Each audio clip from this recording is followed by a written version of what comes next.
జ్యోతి మేడమా జ్యోతి madam పడదమ్మా నేనమ్మా వచ్చిందా లక్ష్మి తీసుకురాపోయావా లక్ష్మి జ్యోతిమయుడా నా ప్రాణ ప్రియుడా స్తుతి మహిమలు నీకే జ్యోతిమయుడా నా ప్రాణ ప్రియుడా స్తుతి మహిమలు నీకే నా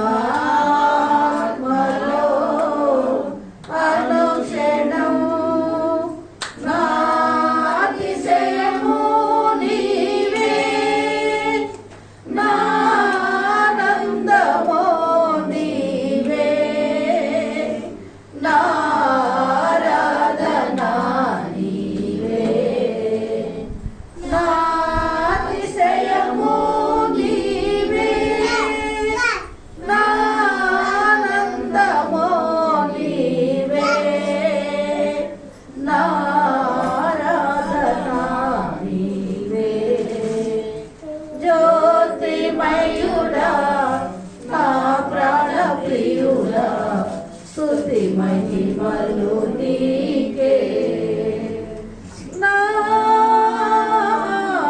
పరలోకపు తండ్రి వ్యవసాయకుడా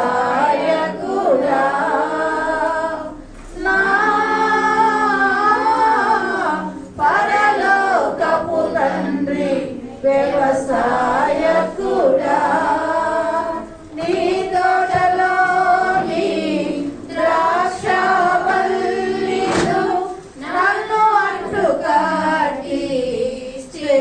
స్థిరపరచావా నీ తోటలోని ద్రాక్షవల్లితో నన్ను అంటుకట్టి స్థిరపరచావా జ్యోతిమయుడా నా ప్రాణ ప్రియుడా స్తుతి మహిమలు నీకే జ్యోతిమయుడా నా ప్రాణ ప్రియుడా స్తుతి మహిమలు నీకే పరలోకపు తండ్రి నా మంచి కుమారి నా పరలోకపు తండ్రి నా మంచి కుమారి నీకిష్టమైన పాత్రను చేయ నన్ను విసిరేయక సారెపై ఉంచావా నీకిష్టమైన పాత్రను చేయ నన్ను విసిరేయక సారెపై ఉంచావా జ్యోతిమయుడా నా ప్రాణ ప్రియుడా స్తుతి మహిమలు నీకే జ్యోతిమయుడా నా ప్రాణ ప్రియుడా స్తుతి మహిమలు నీకే నా తండ్రి కుమార పరిశుద్ధాత్ముడా నా తండ్రి కుమార పరిశుద్ధాత్ముడా త్రియేక దేవా ఆది సంబుద్ధుడా నిన్ను నేనేమని ఆరాధించేదా త్రియేక దేవా ఆది సంబుద్ధుడా నిన్ను నేనేమని ఆరాధించేదా జ్యోతిమయుడా నా ప్రాణ ప్రియుడా స్తుతి మహిమలు నీకే జ్యోతిమయుడా నా ప్రాణ ప్రియుడా స్తుతి మహిమలు నీకే నా ఆత్మలో అనుక్షణము నా అతిశయము నీవే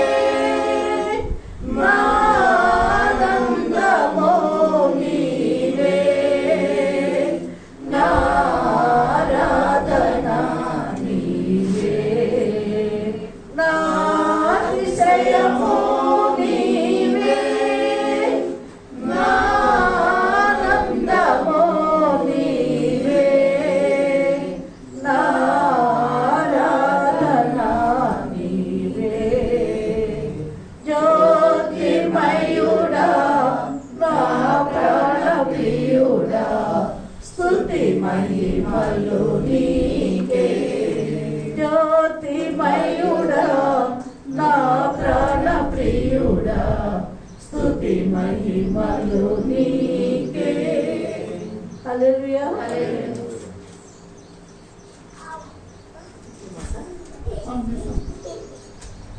కీర్తన చదువుతారా?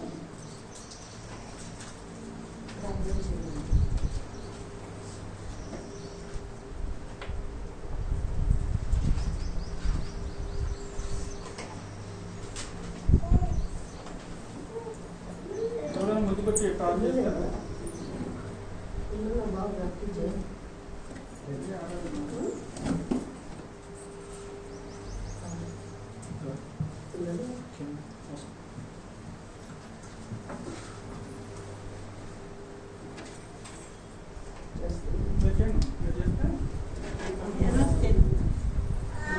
ప్రార్థన చేస్తారు. తర్వాత కీర్తనలు 97 ఎవరు చదువుతారు? మీరు చదువుతారా? విజయ్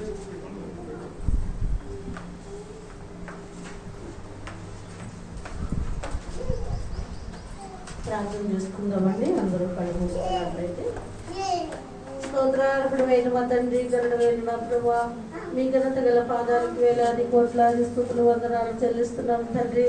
గడిచిన పునరుద్ధాన దినం నుంచి నేటి వరకు మీ సజీవమైన కృపలో లెక్కించి కాపాడి మరో పునరుద్ధానపు ఆరాధనలో మమ్మల్ందరినీ క్షేమంగా సురక్షితంగా అయ్యా మీ సన్నిధికి నడిపించిన విధానం కొరకు వేలాది వందనాలు చెల్లిస్తున్నాను. ఎంతైనా నమ్మదగిన వాడు నీతిమంతుడు గొప్ప దేవుడు అద్భుతుడవునైనా ఆది సంభూతుడు తండ్రి మారని మార్పు లేనివాడు నిత్యం నిరంతరం ఏకరీతిగా ఉన్న నా ప్రియ తండ్రి పరలోక ప్రజ ప్రశస్తమైన తండ్రి మీ పాదములకు వెళ్ళలేని కోట్లాది స్తుతులు వందనాలు చెల్లిస్తున్నాం. మా రక్షకుడు పోషకుడు విమోచకుడు అయ్యా అయ్యా నిన్ను నమ్మిన బిడ్డను నీ విడిచిపెట్టువాడవు కాదు, నన్ను నమ్మిన వారిని నేను ఎరుగుదును అని సెలవిచ్చిన మా ప్రభువా మమ్మలను నైనా ఎరిగిన గొప్ప దేవుడవు తండ్రి. అయ్యా మీ పాదములకే వందనాలు కృతజ్ఞతలు చెల్లిస్తున్నాం నైనా తండ్రి. యొక్క ప్రభా ఉదయ కాలపు ఆరాధనలోనైనా అయ్యా మీ మందిరంలో ప్రభా కొద్ది మందిగా ఉండి నైనా మిమ్మల్ని స్తుతించడానికి ఆరాధించడానికి గనపరచడానికి మాకిచ్చిన ఈ మంచి తరుణం బట్టి వందనాలు చెల్లిస్తున్నాము నాయన. ఎట్టి తరుణం లేక ఎందరో లోకం విడిచి వెళ్ళి ఉండవచ్చు, వారికంటే గొప్పవారు యోగ్యులు అని కాదు నాయన. అపారమైన మీ ప్రేమ దయా కరుణ కనికరము విడువక ఎడబాయక మమ్మలను అను నిమిషము అయ్యా కంటి రేపవలే కను పాపవలే కాపాడుచున్న దేవుడవు తండ్రి. అయ్యా మీ పాదములకి వేలాది స్తోత్రాలు చెల్లిస్తున్నాం నాయన. ఉదయ కాలం అందు ప్రభా అయ్యా మీ పాద సన్నిధికి వచ్చిన మమ్మల్ని దయతో జ్ఞాపకం చేసుకోండి. ఎక్కడ ఇద్దరు ముగ్గురు నా నామమున కూడి ఇందరో వారి మధ్యలో సెలవించిన మా తండ్రి, మా మధ్యలో ఉన్న దేవుడవు, మాలో ఉన్న మా తండ్రి మీకే స్తుతులు చెల్లిస్తున్నాను ప్రభా. పాటల ద్వారా మీరు మహిమ పొందినారు నాయన. అయా కీర్తన వాక్యం ద్వారా మీరు ఆస్తున్న మరియు పరుచుకుని మీ వాక్య భాగంలో నుంచి మాతో మాట్లాడండి తండ్రి. మీ ఆత్మతో మీ దాస్తును నింపండి, మీ ఆత్మతో అభిషేకించండి నాయన. మీ పరలోకపు నాయన మరము నీ బిడ్డకి మని ప్రార్థిస్తున్నాను. నేను వాక్యం అందించిన బిడ్డను మరియు పరుచుకుని మాట్లాడండి అయ్యా నా ప్రభా. ఈ దినకాలమును జరుగు ఆరాధన అంతట్లో తండ్రి అయ్యా మీ హస్తం మాకు తోడుగా ఉంచండి. మీ పరిశుద్ధ ఆత్మ సహాయం మాకు దయచేయండి. ఎవరు నిర్జీవంగా నిర్లక్ష్యంగా అయ్యా మేము లేకుండానట్లు ప్రభా మీ గొప్ప ఉజ్జీవముతో నాయన మీ పరిశుద్ధాత్మ మీ బలముతో శక్తితో నాయన వచ్చిన ప్రతి బిడ్డను మీరు తాకమని ప్రార్థిస్తున్నాను తండ్రి. మీ ఆత్మ స్పర్శ దయచే ప్రభా నాయన మీ ఆత్మతో నింపమని ప్రార్థిస్తున్నాను రాజా. అయ్యా మీ పాదములకే వేలాది స్తుతులు చెల్లిస్తున్నాం నాయన. బేతేల్ మందిరంను మీరు ఆశీర్వదించండి.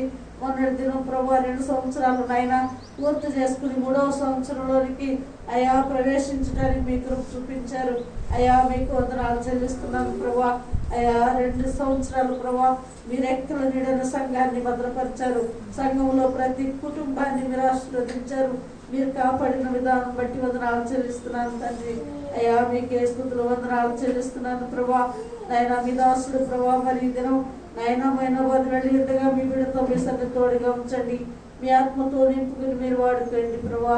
అయ్యా నీ దాసుడు పర్యాంతం మీ క్షేమం నీ బిడ్డతో ఉంచండి. అయ్యా ఈ దిన కాలం అంతట్లో ప్రభా నాయన మాతో మీ సన్నిధి ఉంచుకొని నాయన ఇక జరగబో కార్యక్రమం అంతయు కూడా ప్రభా మీ కృపాస్తం ద్వారా జరిగించుకోమని వాళ్ళలో మీరుండమని మహిమ ఘనత ప్రభావాలు మీకు ఆరోపిస్తూ యేసు నామములో అడిగి వేడుకుంటున్నాం తండ్రి. బ్రదర్ విజయ్ వచ్చి కీర్తనలో 97 సంవత్సరాలు.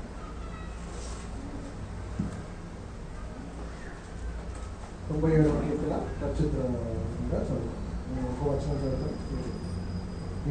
యెహోవా రాజ్యం చేయుచున్నాడు, భూలోకము ఆనందించును గాక, ద్వీపములన్నీ సంతోషించును గాక.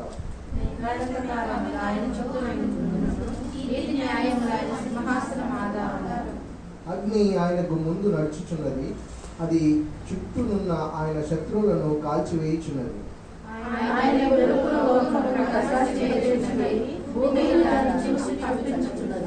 యెహోవా సన్నిధిని, సర్వలోకనాథుని సన్నిధిని పర్వతములు మైనం వలె కరుగుచున్నది.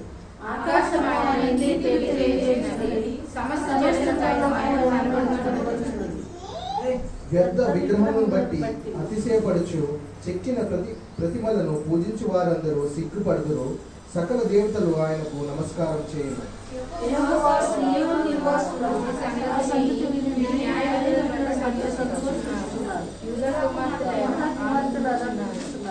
ఏలైనగా యెహోవా భూలోకమంతటికి పైగా నీవు మహోన్నతుడివై ఉన్నావు, సమస్త దేవతలకు పైగా నీవు అత్యధికమైన ఔన్నత్యం పొంది ఉన్నావు.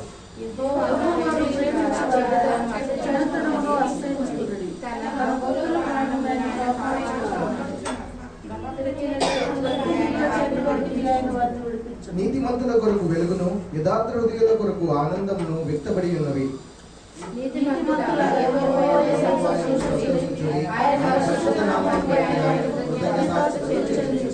చిన్న వాక్యం జీవించుకున్నారు. కీర్తనలు 97.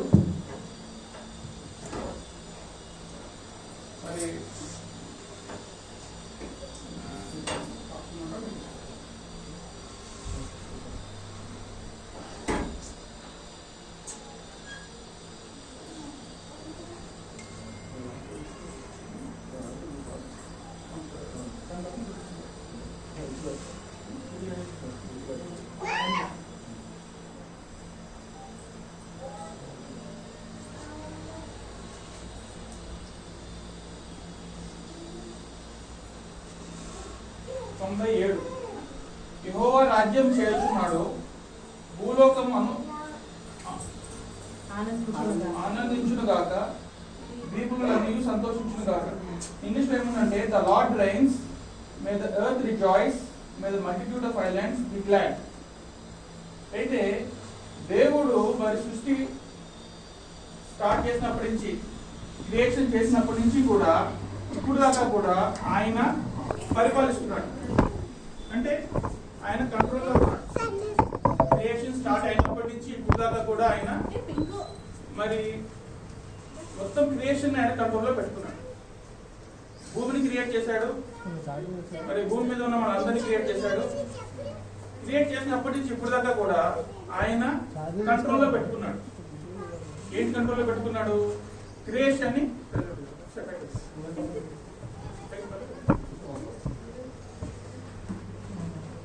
కాబట్టి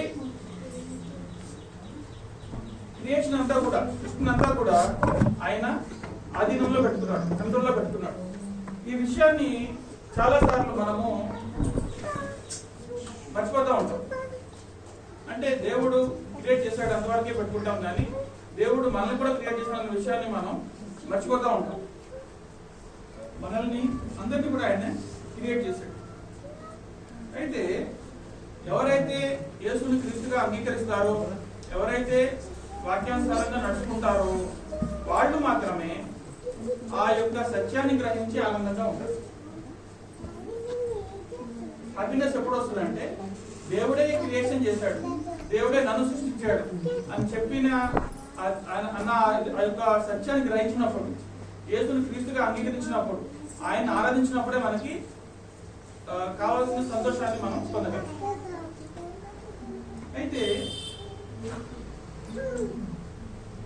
అలాంటి ఎప్పుడైతే మనం యేసుని క్రీస్తుగా అంగీకరిస్తామో, మనలో పరిశుద్ధాత్మ దేవుడు ఎప్పుడైతే ఉంటాడో, అప్పుడు a fire goes before him and burns up his enemies all around. అంటే ఎప్పుడైతే పరిశుద్ధాత్మ దేవుడు మనలో ఉంటాడో, పరిశుద్ధాత్మ దేవుడు మనలో ఉన్నప్పుడు మన ముందు ఒక అగ్ని వెళ్తుందండి. పరిశుద్ధాత్మ దేవుడు మనలో ఉన్నప్పుడు మనలో వెళ్ళేది మన ముందు వెళ్ళేది అగ్ని వెళ్తాడు. అంటే ఏంటి? ఆ దేవుడి యొక్క సన్నిధి, ఆ దేవుడి యొక్క కృప మన ముందు వెళ్తాడు. కాబట్టి సమస్యలు వచ్చినప్పుడు మనం భయపడాల్సిన అవసరం లేదు. ఎందుకంటే ఆయన మనలో ఉన్నాడు కాబట్టి, ఆయన సన్నిధి మన ముందు వెళ్తుంది కాబట్టి, మనకున్న ప్రాబ్లమ్ ని ఆయన ముందే సాల్వ్ చేస్తాడు. చాలా సందర్భాల్లో మనకి ప్రాబ్లమ్స్ ఎందుకు వస్తాయంటే, మనము ఆ దేవుణ్ణి ముందు పెట్టం, ఆ దేవుని చిత్తాన్ని మనం ముందు పెట్టం, మన చిత్తాన్ని ముందు పెడతాం. మన చిత్తాన్ని ఎప్పుడైతే మనం ముందు పెడతామో, మనకు కావాల్సిన ప్రాబ్లమ్స్ అన్ని కూడా మనకు వస్తాయి. ప్రాబ్లమ్స్ రాకుండా హ్యాపీగా ఎప్పుడు ఉంటారంటే, ఆ ప్రాబ్లం మన దేవుడి చిత్తాన్ని ఎప్పుడైతే మనం ముందు పెడతామో, దేవుడు ఒక ప్రాపర్ ఆర్డర్ని ఇచ్చాడు మనకి, ఒక గవర్నమెంట్ ఇచ్చాడు పరిపాలించడానికి, ఒక చర్చిని ఇచ్చాడు మన క్రైస్తవుల కోసం, అలాగే కుటుంబాల్లో కోసం పెద్దలు ఇచ్చాడు. ఎప్పుడైతే మనం వాళ్ళ ఆజ్ఞలు పాటిస్తామో మనకి ప్రాపర్ ఆర్డర్ ఉంటుంది. ఎప్పుడైతే ఆజ్ఞలు పాటించామో మనకి ఆ ఆర్డర్ తప్పుతుంది. మనందరికీ తెలుసు, వార్తలు చూసాం ట్రంప్ గురించి. ఆయన పదవి అయిపోయింది, ఆయన దిగిపోవాలి, వేరే ఆయన బ్యాడ్ అని పదవి ఎక్కాలి.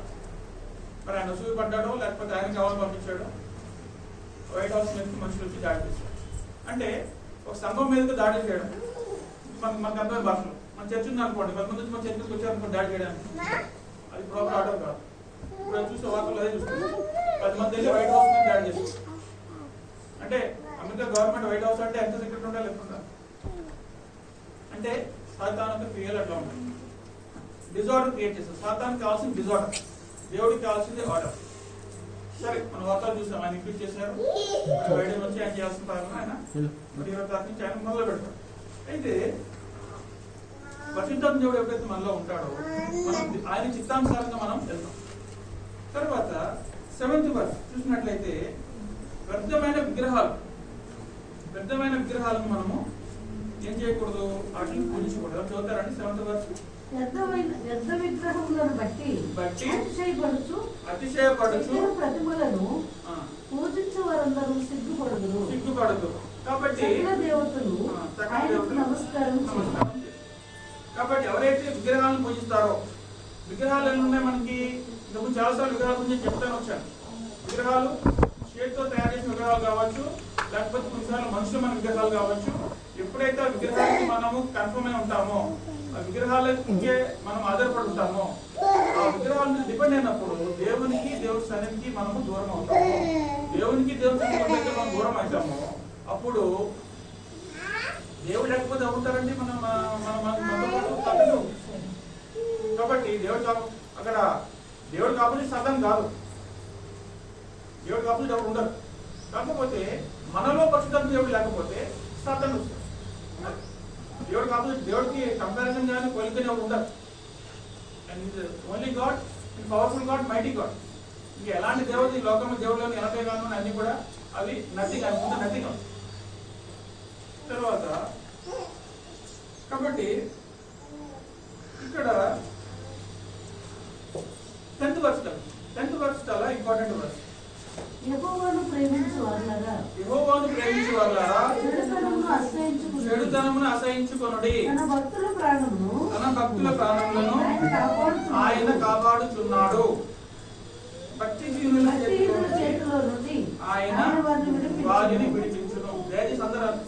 ఈ కీర్తనలో మెయిన్ గా ఈ సాంగ్ లో ఈ 10th వర్స్ చాలా ఇంపార్టెంట్. బైబిల్లో ఒక వర్స్ వచ్చింది. ఈ వర్స్ ఏం చెప్తుందంటే, యెహోవా ప్రేమించు వారులారా చెడుతనమును అసహించుకోండి. చెడుతనాన్ని అసహించుకోండి అని చెప్తుంది క్లియర్. చెడుతనాన్ని ప్రేమించమని చెప్పట్లేదు, చెడుతనాన్ని అసహించుకోండి అని చెప్పి బైబిల్ క్లియర్ గా చెప్తుంది. గత వారం చెప్పాను, మీరు ఎవరు లేకపోతే మళ్ళీ రిపీట్ చేస్తాను. కెమెరా కూడా లేకుండా ఇక్కడ ఒక పాస్టర్ గారు, నేను ఇప్పుడు 10 years బ్యాక్ ఒక పాస్టర్ గారు, అప్పుడు మనకి సమైక్యాంధ్రం, అప్పుడు తెలంగాణ రాలేదు. ఒక పాస్టర్ గారు ఇడికెళ్ళి బయలుదేరి తిరుపతి పోయినాడు. తిరుపతి పోయి తిరుపతి గుడి ఎక్కినాడు. పైకి గుడి ఎక్కి బైబిల్ పట్టుకుని మీరందరూ నరకానికి పోతారు, మీరందరూ పాపం చేశారు, నరకానికి పోతారని చెప్పి ఆయన వాళ్ళందరినీ కూడా దూషించాడంట. బైబిల్ చదివాడంట, ప్రార్థన చేశాడంట. ఎక్కడ బైబిల్ చదివాడు, ఎక్కడ ప్రార్థన చేశాడు? తిరుపతి గుడి పైకి ఎక్కి ప్రార్థన చేసినాడు. ఆ గుడి ఎక్కినాడు, పైకి మెట్లు ఎక్కేసి, మొత్తం విగ్రహాలు ఉంటాయి కదా, గోపురం పైకి ఎక్కినాడు. పైకి ఎక్కి ప్రేయర్ చేసి, ప్రేయర్ చేస్తే అక్కడ ఉన్న వాళ్ళందరూ ఆయన దింపి ఆయన కొట్టి పంపించాడు. అయితే ఆయన ఏమనుకున్నాడు, ఆయన పరిచయం చేసి కొట్టారని ఆయన అనుకుంటున్నాడు. ఆయనకు ఉన్న సంఘాలన్నీ కూడా ఆయన వ్యతిరేకించాడు. ఎందుకు వ్యతిరేకించాడంటే, మనం వాక్యం చెప్పాల్సిన చోట వాక్యం చెప్పాలి, వాక్యం చెప్పకూడని చోట మనం వాక్యం చెప్పకూడదు. నేను ఇప్పుడు రోజు భారతీయులు లేకపోతే సినిమా థియేటర్లు వెళ్ళి కూర్చొని గంటలు కూర్చొని అనుకోండి, ఈ రోజు నన్ను ఫుల్ఫిల్ టెక్నిస్తారా మీరు? చర్చి దాదాపు కూడా రానియారు మీరు, అవునా కదా? కాబట్టి మన వాక్యం ఎక్కడ చెప్పాలో అక్కడ వాక్యం చెప్పాలి. మనం ప్రార్థన చేయాలి వాళ్ళ కోసం. హిందువులు ఉన్నారు, మంచిది ఉన్నారు, వాళ్ళ కోసం మనం ఉన్నటువంటి మన గురించి ప్రార్థన చేయాలి. మన దేవుడు ఎందుకు మన అగ్నివలే ఉన్నాడని చెప్తే చదువుకున్నాం ఇక్కడ. అంటే ఆయన మొత్తం క్రియేట్ చేసింది ఆయనే. ప్రార్థన ఎప్పుడైతే చేస్తామో ఆయన సిద్ధమైతే ఆయన వాళ్ళని నడిపిస్తాడు. మనం వెళ్ళి పుడిపించాల్సిన అవసరం మనకు లేదు, వాళ్ళే మన దగ్గర నడిపిస్తాడు. ఇప్పుడు మనం వాళ్ళ కోసం ప్రార్థన చేస్తున్నాం. కాబట్టి ఇది చాలా ఈ చాప్టర్ అంతా చాప్టర్ లో ఇది చాలా క్రిటికల్ వర్స్. ఈ వర్స్ లో రెండు మాటలు చెప్పి నేను మీతో నష్టపడుతున్నాను. అయితే ప్రొవెర్బ్స్ 8:13 ఎవరు చూస్తారండి? ప్రొవెర్బ్స్ అంటే సామెతలు 8:13. యెహోవా యందు భయభక్తులు కలిగి ఉండుట చెడుతనము అసహ్యించుకొనుటయే. ఫస్ట్ పాయింట్ ఏంటి? To fear the lord is to hate evil. మీరు ఎప్పుడైతే ఈవిల్ హేట్ చేస్తారో that itself is the fear of lord. అంటే మనం ఆ గుడికి వెళ్ళాల్సిన అవసరం మనకు లేదు. నా భయం ఏంటి? నేను నా గుడికి రావాలి. ఫస్ట్ నా రక్షణని నేను కోల్పోకూడదు. నాలో ఉన్న పరిశుద్ధ దేవుడిని, నా రక్షణని నేను కోల్పోకూడదు. అది నా ఫస్ట్ ప్రయారిటీ. తర్వాత నేను వాళ్ళని రక్షిస్తాను. ముందు నేను నరకోకూడదు. తర్వాత చదవండి ప్లీజ్. అహంకారము. Very good. I hate pride.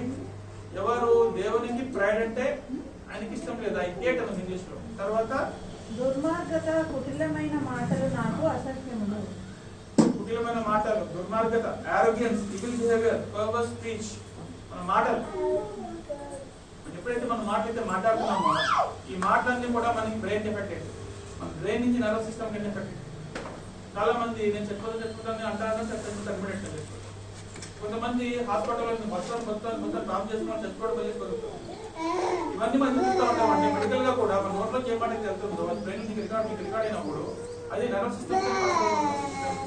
కాబట్టి మీరు ప్రాక్టికల్ గా చూసినా సరే, దేవుని మీద విశ్వాసంతో చూసినట్లయినా మీరు నోట్ తోటి మీరు ఏం మాట్లాడతారు ఆ మాట గురించి నేను బాగా చెప్పగలను. మన బ్రదర్ బాగా చెప్పగలరు. ఓకే, మన మాట గురించి, ఆ మాటలో ఎంత శక్తి ఉన్నది, ఎంత పవర్ ఉన్నది, ఆ మాటను బట్టి మనం it decides our life and death. ఎందుకంటే దేవుడు కూడా మాట ద్వారా మనల్ని సృష్టించాడు. చూసినట్లయితే బ్రదర్ ఇక్కడ చాలా సందర్భాల్లో మన హేట్ వచ్చినప్పుడు న్యూ టెస్ట్మెంట్ వద్దాం. న్యూ టెస్ట్మెంట్ లో ఏముంది? 1 John 2:9 లో anyone who claims to be in light but hates his brother is still in darkness. నేను పరిశుద్ధుడిని, నేను చర్చికి వెళ్తాను, వాక్యం చెప్తాను, కానీ నా బ్రదర్ అంటే నాకు ఇష్టం లేదు అన్న వాళ్ళు చీకట్లో ఉన్నారు, గమనించండి అని రిపీటెడ్ గా న్యూ టెస్ట్మెంట్ లో ఈ వర్స్ చాలా సార్లు రిపీటెడ్ గా వచ్చింది. మనం వాక్యం చెప్పినప్పుడు ఎప్పుడు బ్యాలెన్స్ లో చూసుకోవాలి. వాక్యం ఒక వాక్యం పెట్టుకో, వాక్యాన్ని నేను చెప్పకుండా వదిలిపెట్టకూడదు. 2 వాక్యాలు బ్యాలెన్స్ చెప్పాలి. ఏముంది అక్కడ? తెలుగులో చదువుతారని క్లియర్ గా అర్థమవుతుంది అందరికి. యోహాను రాసిన మొదటి పత్రిక 2:9. తన సహోదరుని ద్వేషించేవారు ఇప్పటి వరకు చీకటిలోనే ఉన్నారు. ఇప్పుడు సహోదరులు అంటే ఎవరు? అది మన ఫస్ట్ ప్రయారిటీ. ఓకే, సో సహోదరులు అంటే ఓన్లీ క్రిస్టియన్స్ సహోదరులా, హిందూ సహోదరులు కాదా? సో సహోదరు ఈ గురించి మనం మాట్లాడినప్పుడు నేను పొద్దునంతా ఈ వర్క్ ని చాలా మెయింటైన్ చేశాను. ఎందుకంటే సహోదరులు మనమేమో ఒక పక్క ఓల్డ్ టెస్ట్మెంట్ లో హేట్ అని వస్తుంది, ఒక పక్క ఇక్కడ వచ్చేసరికి సహోదరులు వస్తుంది. అవును, సహోదరులు సంఘంలో ఉన్నారు. మన సంఘంలో ఇప్పుడు మనం హిందువులు ఉండొచ్చు, క్రిస్టియన్లు ఉండొచ్చు, వేరే రిలీజియన్ వాళ్ళు ఉండొచ్చు. అయితే ఈ సంఘంలో ఇప్పుడు ఉన్న వాళ్ళందరికీ కూడా వాళ్ళని ఏం చేయాలి? బ్రదర్లీ లో, సిస్టర్ లో మనం చూపించాలి. సంఘంలో ఉన్నారు కాబట్టి. నెక్స్ట్ ఇప్పుడు వ్యతిరేకులు ఎవరయ్యారు? ఎవరైతే మరి హిందువులు ఎవరుతున్నారు వాళ్ళు మన సంఘంలో ఉండొచ్చు కదా. సో మనం వాళ్ళు హిందువులు కాబట్టి నేను వాళ్ళు వ్యతిరేకిస్తా ఉన్నాం లేదు. సో అక్కడ ఏమొచ్చింది? ఎవరైతే దేవుడిని ఆరాధిస్తున్నారో, మనసు పూర్తిగా ఎవరైతే ఆరాధన చేయడానికి వస్తున్నారో వాళ్ళందరూ కూడా వాళ్ళని మనము సహోదరులుగా చూపించాలి. ఇంకొకటి ఓల్డ్ వైన్స్ కి న్యూ వైన్స్ కి అని చెప్పేసి మన బైబిల్లో ఉంటుంది. అంటే పాత ద్రాక్షారసం, కొత్త ద్రాక్షారసం. కొత్త ద్రాక్షారసాన్ని పాత వైన్ స్కిన్ లో పోయారు, పాత ద్రాక్షారసాన్ని కొత్త వైన్ స్కిన్ లో పోయారు. ఫస్ట్ ఏమవుతుందంటే ఇది ఫస్ట్ స్టెప్. వైన్ స్కిన్ అంటే ఇప్పుడు ద్రాక్షారసం అంటే ఇప్పుడు మనం బాటల్స్ లో వస్తున్నాయి. ఇప్పుడు ద్రాక్షారసం అంటే గొర్రె చర్మం తోటి చేసేవాళ్ళం ద్రాక్షారసం. పాత ద్రాక్షారసం పాత దాని గొర్రె చర్మంలోనే ఉండాలి. కొత్త ద్రాక్షారసం కొత్త గొర్రె చర్మంలో ఉండాలి వైన్ స్కిన్ అంటే. అయితే కొత్త ద్రాక్షారసం తీసుకెళ్లి పాత దాంట్లో ఉంటే పగిలిపోతుంది. అంటే పాత దాంట్లో కొత్త దాంట్లో పగిలిపోతుంది. అంటే మొత్తం అంతా నీరుగా వేస్ట్ అయిపోతుంది. అంటే ఉద్దేశం ఏంటంటే మనలో ఎప్పుడైతే పరిశుద్ధాత్మ దేవుడు ఎప్పుడైతే ఉంటాడో, పరిశుద్ధాత్మ దేవుడు ఉన్నప్పుడు పరిశుద్ధాత్మ దేవుడిని దైవాన్ని నేను రెండింటిని పెట్టుకుంటే పరిశుద్ధాత్మ దేవుడు ఉంటాడు వెళ్ళిపోతాడు. సో నేను పరిశుద్ధాత్మ దేవుడైనా నేను పూజించాలి లేదా దేవుడైనా పూజించాలి, రెండు కూడా ఒక దగ్గరికి రావు. తర్వాత నేను సపోజ్ ఉండకుండా కేసెస్ లోకి వెళ్ళి నేను దేవుడు పూజిస్తున్నాను అనుకోండి, నేను సినిమా థియేటర్కి వెళ్తాను, నేను సినిమా చూడండి పక్కన నుంచి వెళ్తూ ఉంటాను. అది కూడా అప్పుడు ద్వేషించండి అలాంటి వాళ్ళని. ఇది మనకి ఇంకా క్లియర్ గా అర్థం కావాలి అంటే 1 Corinthians 5th chapter 11th verse. But now I am writing you that you must not associate with anyone who calls himself a brother, but is sexually immoral or greedy, or an idolater, or slanderer, or a drunkard, or a slanderer. With such a man do not even eat. Paul రాస్తున్నాడు last వచ్చిన తర్వాత 1 కొరింథీయులు 5:11 నుంచి చదివినట్లయితే దాని చదువుతారు తెలుగులో. ఇప్పుడైతే సహోదరుడు అనబడిన వాడెవడైనాను చారుడు గాని, లోబి గాని, విగ్రహారాధకుడు గాని, తిట్టుబోతు గాని, తాగుబోతు గాని, దోచుకుని వాడు గాని అయ్యున్న ఎడల అట్టి వానితో సాంగత్యం చేయకూడదు, పూజింపకూడదని మీకు రాయబడుతున్నది. ఈ వర్స్ మనకి ఎక్కడ రావాలి? సో మనం అందరిని ప్రేమించవచ్చు, అందరికి బ్రదర్లీలో ఇవ్వచ్చు, బ్రదర్లీలో అందరికి ఇవ్వచ్చు. సో అది రిలీజియన్ సంబంధించింది కాదు. వాళ్ళు హిందువులే సంతోషం, రేపు క్రిస్టియన్ అవుతారేమో చెప్పలేం, ముస్లిం సంతోషం, రేపు క్రిస్టియన్ అవుతారేమో. కాబట్టి రిలీజియన్ బేసిస్ గా మనం ఒక బ్రదర్ని మనం డిస్టింగ్విష్ చేయకూడదు, వాళ్ళని దూరంగా పెట్టకూడదు. మరి ఎవరిని దూరంగా పెట్టాలి? Irrespective of anyone. ఇప్పుడు పాస్టర్ గవర్నమెంట్ దూరంగా పెడుతున్నారు కదా, అంటే ఇదే మీకు వచ్చిన బస్. ఏం వర్క్ వస్తుంది మనకి? ఆ బ్రదర్ ఎవరైతే ఉన్నారో ఆయన షుడ్ నాట్ బి గ్రీడీ, ఈ should not be sexual immoral, idolater కాకూడదు, డ్రంకర్డ్ కాకూడదు, క్రిమినల్ కాకూడదు, అలాంటి వాటితో పుట్టిన బొట్టింగ్ చేయకూడదు. అంటే నేను హిందూ ఆలయానికి వెళ్ళి నేను అక్కడ ఏ ప్రసాదం తినేసి వాళ్ళతో పాటు హ్యాపీగా పూజలు చేసేసి ఇక్కడికి నేను రాకూడదు. ఉంటే మా పాస్ గారు ముందు చెప్పారు, పోయిన వారం ముందు చెప్పారు, చల్లగానే ఉండు, వేడిగానే ఉండు, నులివెచ్చగా ఉండాలి. నేను మాట మర్చిపోలేను. నులివెచ్చగా అంటే నేను కలిపి పెడతాను. అది దేవుడికి అంగీకారం. కాబట్టి మనం చేయాల్సిన పని ఏంటి? మనం ఎవరైనా తప్పు చేసినప్పుడు నువ్వు అలా తప్పు చేస్తున్నావు వాళ్ళు చెప్పాలి. మనం ఏమైనా తప్పు మాట్లాడితే వాళ్ళు సారీ చెప్పాలి, వాళ్ళ కోసం ప్రార్థన చేయాలి. అట్లా అని చెప్పి వాళ్ళని ద్వేషించమని కాదు. మరి ఇలాంటి ప్రాబ్లమ్స్ మనకి ఎందుకు వస్తున్నాయి అంటే యోహాను రాసిన పత్రిక 15:18. యోహాను రాసిన పత్రిక 15:18 చాప్టర్ 18th verse.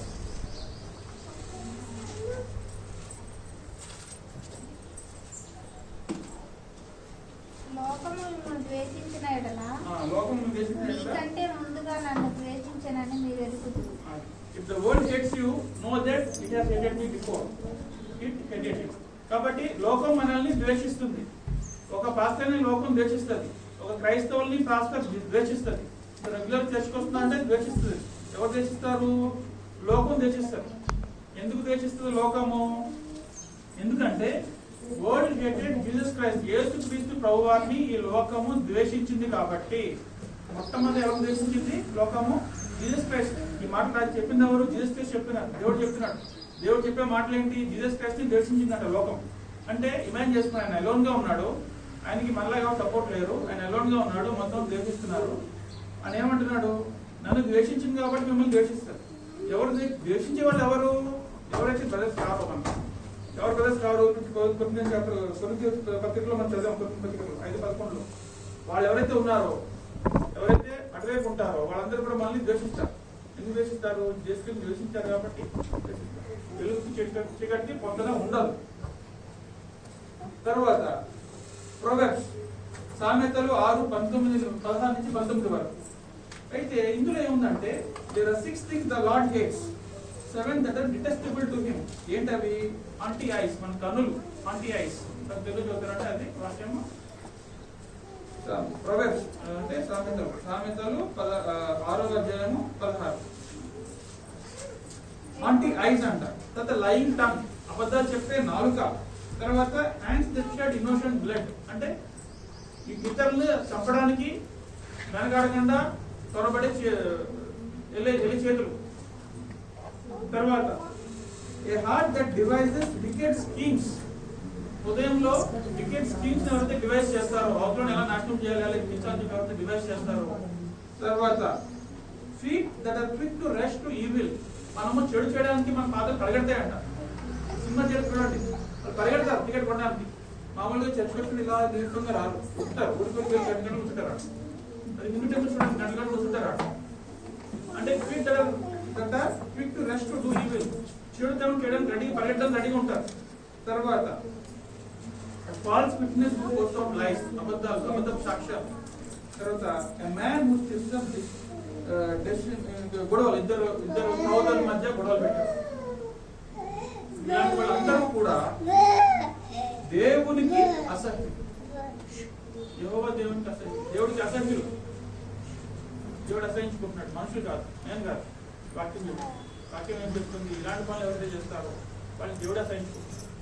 దేవుడిని అసహించుకున్న వాళ్ళని దేవుడు ఎవరైతే వీళ్ళు బ్రదర్స్ కాదు, వీళ్ళు బ్రదర్స్ నీ యొక్క సోదరులు కాదు, వీళ్ళు చూపించు, వాళ్ళకి కాదు అని చెప్పినప్పుడు మన వాక్యానుసారంగా మనం నడుచుకోవాలి. తీర్పు తీర్చడం మన పని కాదు, మన పని ప్రార్థన చేయడం అంతవరకే. అయితే ఒక పూజారి నాకు కలిశారు. ఆ పూజారి పేరు డీటెయిల్స్ చెప్పండి, కానీ నేను పరిచయం ప్రారంభించినప్పుడు ఆ పూజారి కలిశాడు. ఆ పూజారి హిందూస్ కి జీసస్ చెప్పడం కోసం ఆయన ఎక్కడికి వెళ్ళాడు? హిందూ టెంపుల్కి వెళ్ళినాడు. హిందూ టెంపుల్కి ఏం వెళ్ళినాడు? ఆయన జీసస్ గురించి చెప్పడానికి వెళ్ళాడు. అసలు మనిషి ఎవరైనా, ఆయన యాక్చువల్ గా క్రిస్టియన్ పాస్టర్ ఏం చేశాడు? హిందూ టెంపుల్కి వెళ్ళాడు. ఏం చెప్దామని? జీసస్ గురించి చెప్దామని వెళ్ళాడు. వెళ్ళి అక్కడ ఉన్న హిందూ వాక్యాలన్నీ నేర్చుకున్నాడు, ఆ గ్రంథాలన్నీ నేర్చుకున్నాడు. ఆఖరికి ఆయన ఏమయ్యాడు? హిందూ పూజారి అయిపోయాడు. హైదరాబాద్ నుంచి ఉన్నాడు ఆయన. హిందూ పూజారి అయిపోయాడు. హిందూ పూజారి అయిపోయి హిందూ పూజలు చేస్తున్నాడు. ఆయన నేను కలవడం జరిగింది. ఆయన బైబిల్ వాక్యాలు అన్నీ తెలుసు అని చెప్తున్నాడు. కానీ ఇప్పుడు ఆయన ఏం పని చేస్తున్నాడు? పూజారి పని. ఏం జరిగింది అక్కడ? ఆయనలో ఉన్న రక్షణ ఆయన కోల్పోయాడు. ఆయన ఇప్పుడు తిరిగి రాలేడు. తిరిగి వస్తే ఏ చర్చ్ ఆయనకి బాధ్యత ఇవ్వరు, ఏ క్రైస్తవుడు ఆయన్ని అంగీకరించాడు. ఆయనకున్న రక్షణ ఆయన కోల్పోయాడు. క్రైస్తవులుగా మనం చేయాల్సిన ప్రార్థన. మళ్ళీ బైబిల్ చదువుకోమన్నాడు, ప్రార్థన చేయమన్నాడు, విశ్వాసం ప్రార్థన చేయమన్నాడు.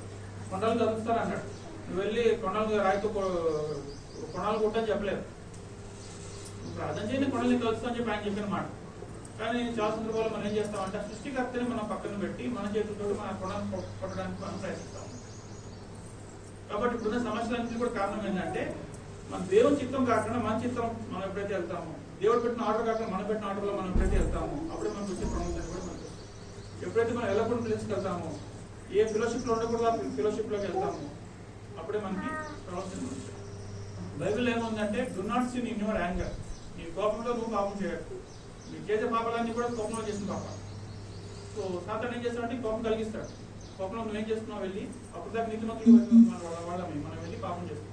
వెళ్ళే పాపంలో మనం ఇరుక్కుపోతాం. అలా ఇరుక్కుపోతామంటే పాపలు ఇరుక్కుపోతాం. సో మనం ఏం పాపాలు చేస్తాం మనకు తెలుసు. అది జడ్జ్మెంట్ చేయడానికి మనం రాలేదు ఇక్కడ.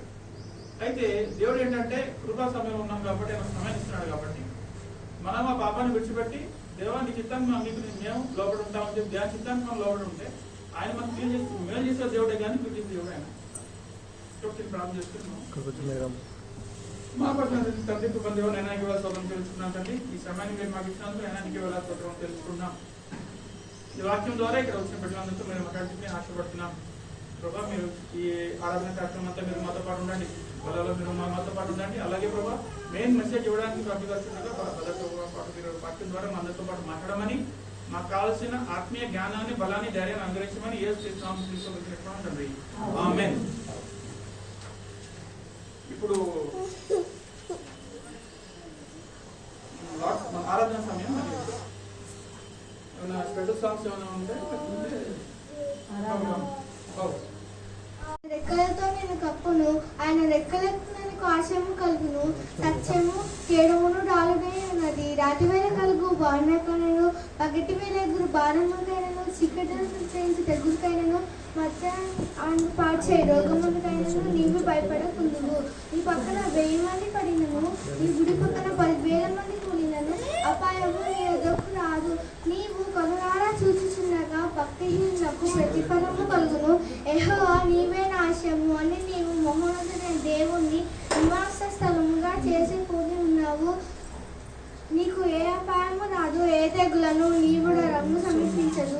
నీ మార్గం అన్నిటిలో వారు నిన్ను కాపాడుటకు తమ దూతలను ఆజ్ఞాపించును. నీ పాదములకు రాయి తగలకుండా వారు తమ చేతుల మీద నిన్ను ఎత్తి పట్టుకుందురు. నీవు సింహంలను నాగుపాములను త్రొక్కెదవు, కొదమ సింహంలను భుజంగములను అనగా త్రొక్కెదవు. అతడు నన్ను ప్రేమించుతున్నాడు గనక నేను అతన్ని తప్పించదను. అతడు నా నామమును ఎరుగున్నాడు గనక నేను అతన్ని ఘనపరచెదను. అతడు నాకు మొరపెట్టగా నేను అతనికి ఉత్తరించెదను. శ్రమలో నేను అతనికి తోడే ఉండేదను. అతన్ని విడిపించి గొప్ప చేసేదను.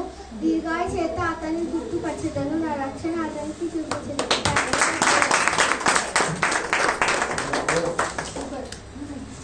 నెక్స్ట్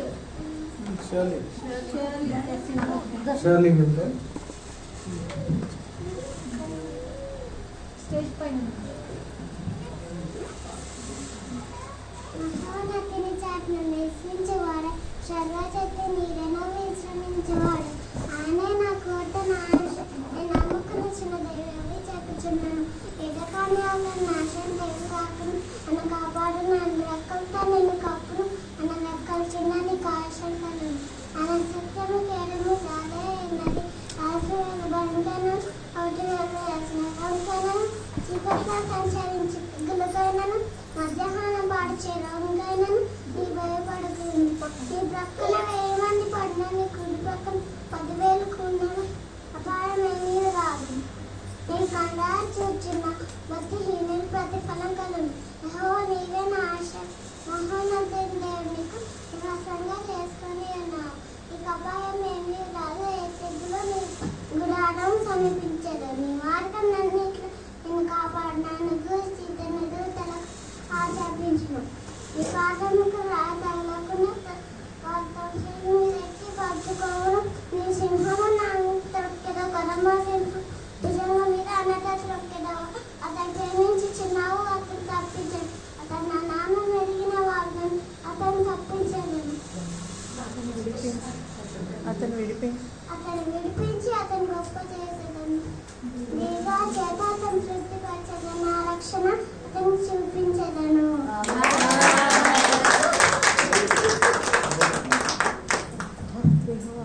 యెహోవా నా కాపరి, నాకు లేని పచ్చిగా చెట్ల నన్ను బలిండ చేసిన. శాంతికరమైన చెట్ల యొద్ద ఆయన నన్ను నడిపించుచున్నాడు. వారాంతకాలంలో దూరాలలో సంచరించిన ఏ అపాయం నాకు భయపడను. నీ నిధిలో నీ దండము నన్ను ఆదరించును. చిరకాలము నాకు తోడై యెహోవా మందిరంలో నివాసం చేస్తాను. ఆమేన్.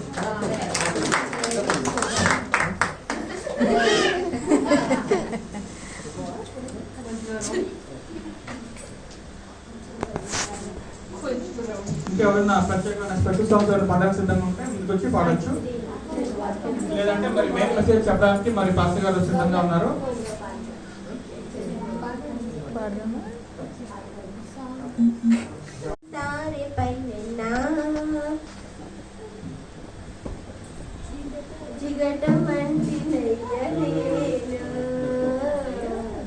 జిగటమంటినయ్య నేను పరమ కుమ్మరి నీ సారె పైన జిగటమంటినయ్య నేను జిగటమంటినయ్య నేను నీ చేతి వ్రేళ్లతో నన్ను రూపుదిద్దుమా నీ చేతి వ్రేళ్లతో నన్ను రూపుదిద్దుమా యోగ్యమైన పాత్రగాను వాడుకునే పాత్రగాను పరమ కుమ్మరి నీ సారె పైన జిగటమంటినయ్య నేను జిగటమంటినయ్య నేను దినమునకు 3 మార్లు ప్రార్థించిన దానియేలులా నన్ను చేయుము దేవా దినమునకు 3 మార్లు ప్రార్థించిన దానియేలులా నన్ను చేయుము దేవా నీదు సన్నిధానమందు విశ్వాసముతో నీదు సన్నిధానమందు విశ్వాసముతో మోకరించి ప్రార్థించడి పాత్రగణను చేయుము దేవా ఒక పాత్రగణను చేయుము తండ్రి పరమ కుమ్మరి నీ సారె పైనున్న జిగటమంటినయ్య నేను జిగటమంటినయ్య నేను. Praise the Lord. మరి పాస్టర్ గారు ముందుకు వచ్చి వాక్యాన్ని అందిస్తారు. అందరూ చెప్పండి. మరి ఆయన ఆహ్వానించాలని కోరుతున్నాను.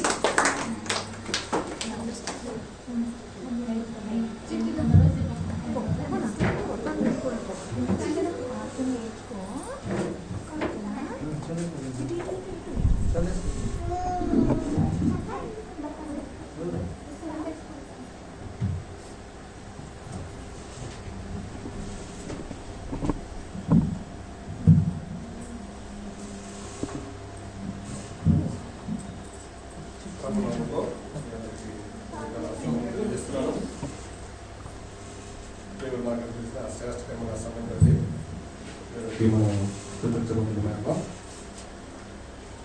2021 3వ ఆదివారంలో మనం ఉన్నాం. 2020లో భయంకరమైన పరిస్థితి మనం చూసాం. 2021లో దేవుని మహాకృప మనం కూడా చూడాలని ఆశతో మనం ఎదురు చూస్తూ ఉన్నాం. మరి ఈ పరిశుద్ధ మందిరంలో పరిశుద్ధ దినంగా దేవుని వాక్యము వినడానికి మనందరూ కూడా మన హృదయాలన్నీ కూడా సిద్ధపరచుకుని వాక్యము కొద్ది నిమిషాలు మనం ధ్యానంలో తీసుకుంటాం. అందరూ నిద్రపోతున్నారా? మంచిగా నిద్రపోవట్లేదా? ఓకే, నిద్ర వస్తున్నా ఒక హైలైట్ చెప్తారా? అందరూ చాలా ఆనందపడ్డారా? హల్లెలూయా. అంత సంతోషంగా ఉన్నారా? ఆనందంగా ఉన్నారా? అందరూ సంతోషంలో. మనం లోకంలో ఆనందించేవారు కాదు, కానీ మనం ప్రభువుని బట్టి ఆనందించేవారమై ఉన్నాం. మనము ప్రభువుని బట్టి ఆనందించాలా, ప్రభువుని బట్టి మనం సంతోషించాలి. ఫిలిప్పీ 4:4 చెప్తాడు, ప్రభువునందు ఆనందించుడి, చెప్తాడు ప్రభువునందు ఆనందించుడి. ఓకే, మన ఆనందము ప్రభువుని బట్టి ఉండాలి. ఈ లోకంలో ఆస్తులు బట్టు, ఉద్యోగాల బట్టు, ఆస్తులు బట్టు, అవన్నీ కూడా మన జీవితంలో సంతోషాన్ని తాత్కాలికంగా ఇస్తాయి. సంతోషము మనం ఎప్పుడు మన జీవితంలో అనుభవించేది దేవుని వాక్యం, దేవుని మాట. కాబట్టి 12:25 కావస్తుంది. మరి నేను సాధ్యమైనంత వరకు త్వరగానే ముగించడానికి ప్రయత్నం చేస్తాను. ఆదికాండము 26వ అధ్యాయం 26వ అధ్యాయం బుక్ ఆఫ్ జెనసిస్ చాప్టర్ 26 1 నుంచి 5 వచనాలు చదువుదాం. మొదటి వచనం చదువుతాను, రెండవ వచనం చదవండి. అలాగే 12 నుంచి 15 వరకు కూడా, అదే ఆదికాండము 26వ అధ్యాయము 12 నుంచి 15 వచనాలు. ఉత్తర పక్షుత్తరాలుగా అంటే మొదటి వచనం నేను చదువుతాను, రెండవ వచనం మీరు అందరూ కూడా కలిసి చదవాలని మనం చేస్తున్నాడు. అబ్రహాము దినములలో అది ఇస్రాయేలు బుక్. అబ్రహాము దినములలో వచ్చిన మొదటి కరువు గాక మరి ఒక కరువు ఆ దేశంలో వచ్చెను. అప్పుడు ఇస్సాకు గెరారులో ఉన్న ఫిలిష్తీయుల రాజైన అబీమెలెకు వద్దకు వెళ్ళెను.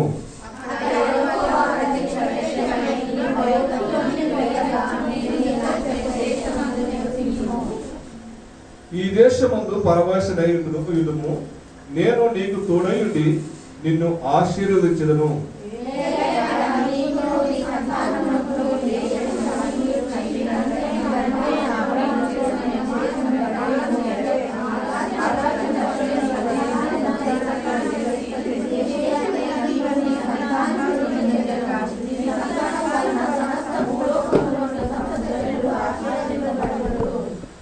ఐదవ వచనం చదువుతాను, మీరు 12వ వచనం చదవండి. ఎలాగనగా అబ్రహాము నా మాట విని నేను విధించిన దాన్ని, నా ఆజ్ఞలను, నా కట్టడలను, నా నియమములను గైకొనమని చెప్పెను.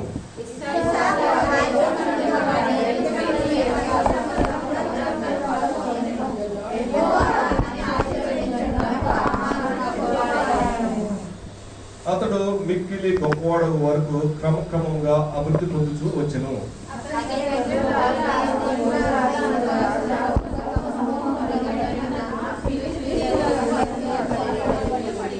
అందరు కలిసి అతని తండ్రి అయిన అబ్రహాము, అతని తండ్రి దాసులు తగిన బావులన్నింటినీ ఫిలిష్తీయులు మట్టు కోసి కూర్చివేసిరి.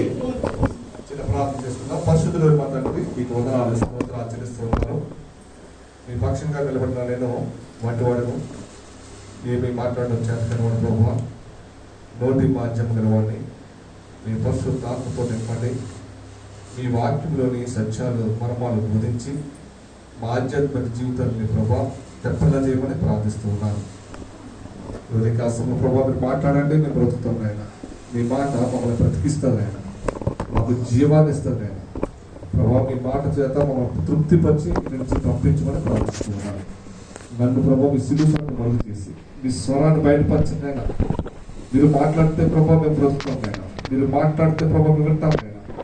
అటువంటి మాట మమ్మల్ని అనుగ్రహించుకొని నామములో ప్రార్థించి ప్రతిమను వేడుకుంటామని. చదువుల భాగంలో 2 భాగాలు చదివించాను. ఏ చదువు దాంట్లో ఏముందా సార్? ఏమన్నా ఏదో చదవడానికి చదివాను కాబట్టి హృదయపూర్వకం మాత్రం చదవాలి. అట్లా పాస్ అయింది దాంట్లో ఏం రాయబడిందని ఎవరన్నా గుర్తుపెట్టుకున్నారు అట్లా. సో ఆశీర్వాదాలు కావాలనుకుంటుంది కదా. ఓకే, ఇక్కడ 20వ అధ్యాయంలో అబ్రహాముకు దినంలో ఒక కరువు వచ్చింది. ఇది 2వ కరువు. ఇక్కడ అబ్రహాము దినంలో వచ్చిన మొదటి కరువు గాక మరి ఒక కరువు ఆ దేశంలో వచ్చెను. మనము 2020లో కూడా కరువు చూసాం కదా. అబ్రహాం దినంలో కరువు వచ్చింది, ఇస్సాకు దినంలో కరువు వచ్చింది, యోసేపు దినంలో ఉన్నప్పుడు కూడా కరువు వచ్చింది. ఇప్పుడు మన దినంలో కూడా మనం కరువు చూసాం. 2020లో మనం ఒక కరువుని చూసాం కదా. ఇలా చూసారా లేదా కరువుని? అది సెప్టెంబర్ కనుక 2020లో కూడా మనం గొప్ప కరువుని మనం చూసాం. ఈ కరువులో అనేక మంది ఉద్యోగాలు పోయాయి, అనేక మంది ఆస్తి నష్టం కలిగింది, అనేక మంది యొక్క వ్యాపారాలు పోయాయి, అనేక మంది యొక్క ఆస్తులు పోయాయి, పెద్ద పెద్ద కంపెనీలు కూడా ముయ్యబడ్డాయి. సో భయంకరమైన కరువు వచ్చింది. ఈ కరువు మరి మనం చూసాం, కొన్ని నెలలుగా మనం కరువుని అనుభవించాం. ఉద్యోగాలు చేసేవారు ఉద్యోగాలు లేకుండా ఇంట్లో కూర్చున్నారు, వ్యాపారం చేసేవారు వ్యాపారం చేయకుండా ఇంట్లో కూర్చున్నారు, మరి ఆ టీచర్లు ఇంట్లో ఉన్నారు. ప్రతి విధమైన వ్యాపారాలు కానీ, ప్రతి విధమైన ఉద్యోగాలు కానీ, ఏ పని వారు చేస్తున్నా కానీ అవన్నీ విడిచిపెట్టి ఈవెన్ కూలి పని చేసిన వారు కూడా ఇంట్లో కూర్చుని ఉన్నారు. ఇది ఒక భయంకరమైన కరువు మనం కూడా చూస్తున్నాం. మన పరిశుద్ధ గ్రంథంలో కరువు కరువు కరువు అని వింటున్నాం, కానీ ఇప్పుడు ప్రత్యక్షంగా మనం అందరం కూడా కరువును చూసాం. కానీ ఈ కరువులో కూడా దేవుని యొక్క సమృద్ధి మనకు దేవుడు అనుగ్రహించాడు కదా. హల్లెలూయా. మేము ఈ కరువు వచ్చింది, మేము మాకు భోజనం లేదు అన్నవారు ఇక్కడ ఎవరు ఉన్నారా? మేము మార్చిలో నుంచి డిసెంబర్ వరకు ఒకవేళ కరువు ఉంటే, ఈ వైరస్ ద్వారా ఉద్యోగాలు కానీ వ్యాపారాలు కానీ పని చేయకపోతే మాకు తినడానికి తిండి లేదు అని ఎవరైనా ఎవరు చెప్పగలిగి ఉన్నారా? ఎవరు లేదు. కారణం ఏంటి తెలుసా? కరువులో కూడా దేవుని యొక్క సమృద్ధి మనకి అనుగ్రహించబడింది. నీకు నాకు ఇటువంటి దేవుని గొప్ప ధన్యత మనకు అనుగ్రహించాడు. ఈ సంఘంలో లేకపోతే దేవుని యొక్క బిడ్డలుగా చాలా మంది పోషించబడ్డారు. మీరు అనుకుంటున్నారు మాకు తిండి దొరికింది, మేము మంచిగా ఉన్నాము, ఈ కరువులో దేవుడు మమ్మల్ని పోషించాడు అనుకుంటారు. కానీ దేవుని ఎరగిన బిడ్డలు, ఈ సంఘానికి రాకుండా, సంఘంలోకి రాకుండా ఉన్న బిడ్డలు అనేక మంది కరువు చూశారు.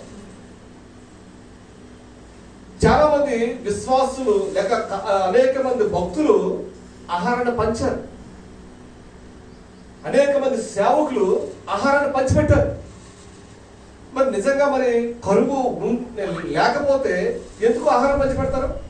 కరువు ఉంది కాబట్టి ఏం చేయరు? ఆహారాన్ని పంచిపెట్టారు. సో ఈ పని కూడా ఎవరు చేశారు తెలుసా? ఎవరు ప్రారంభించారు తెలుసా? దేవుని సేవకులు, దేవుని యందు విశ్వాసించిన వారు మాత్రమే ఈ పని చేయగలిగినారు. ఎందుకు ఆ పని చేయగలిగినారంటే వారు దేవుని ప్రేమ వారిలో ఉంది కాబట్టి, దేవుని వాక్యం వారికి తెలుసు కాబట్టి, దేవుని మీద వారికి విశ్వాసం ఉంది కాబట్టి, దేవుడు మమ్మల్ని పోషించాడు కాబట్టి వారికి కూడా మేము సహాయం చేయాలని ఆ ఆలోచన వాళ్ళు కలిగి వారు ఎందుకు చేసింది తెలుసా? ఈ కరువు దినాలలో వారు ఎంతో సహాయం చేశారు. మీరు ఎవరైనా సహాయం చేశారా? పక్కన గోరు పెట్టారా? మీ కరువు దినాలు ఎవరికైనా? మాకే లేదు. చికెన్ తెచ్చుకుని దాచిపెట్టుకున్న వాళ్ళు ఉన్నారు చాలా మంది. బియ్యం బస్తాలు అయిపోతాయని చెప్పేసి నిలబెట్టుకున్న వాళ్ళు చాలా మంది ఉన్నారు. ముందు మనం బాగుంటే తర్వాత, కానీ దేవుడు పెట్టగా మనం అది ఇప్పుడు చేయకూడదు. అందుకే క్రైస్తువులు నమ్మరు. మీరు అనుకుంటారు క్రైస్తువులు అని నమ్ముతారని చెప్పి. క్రైస్తువులు ఎవరు నమ్మరు.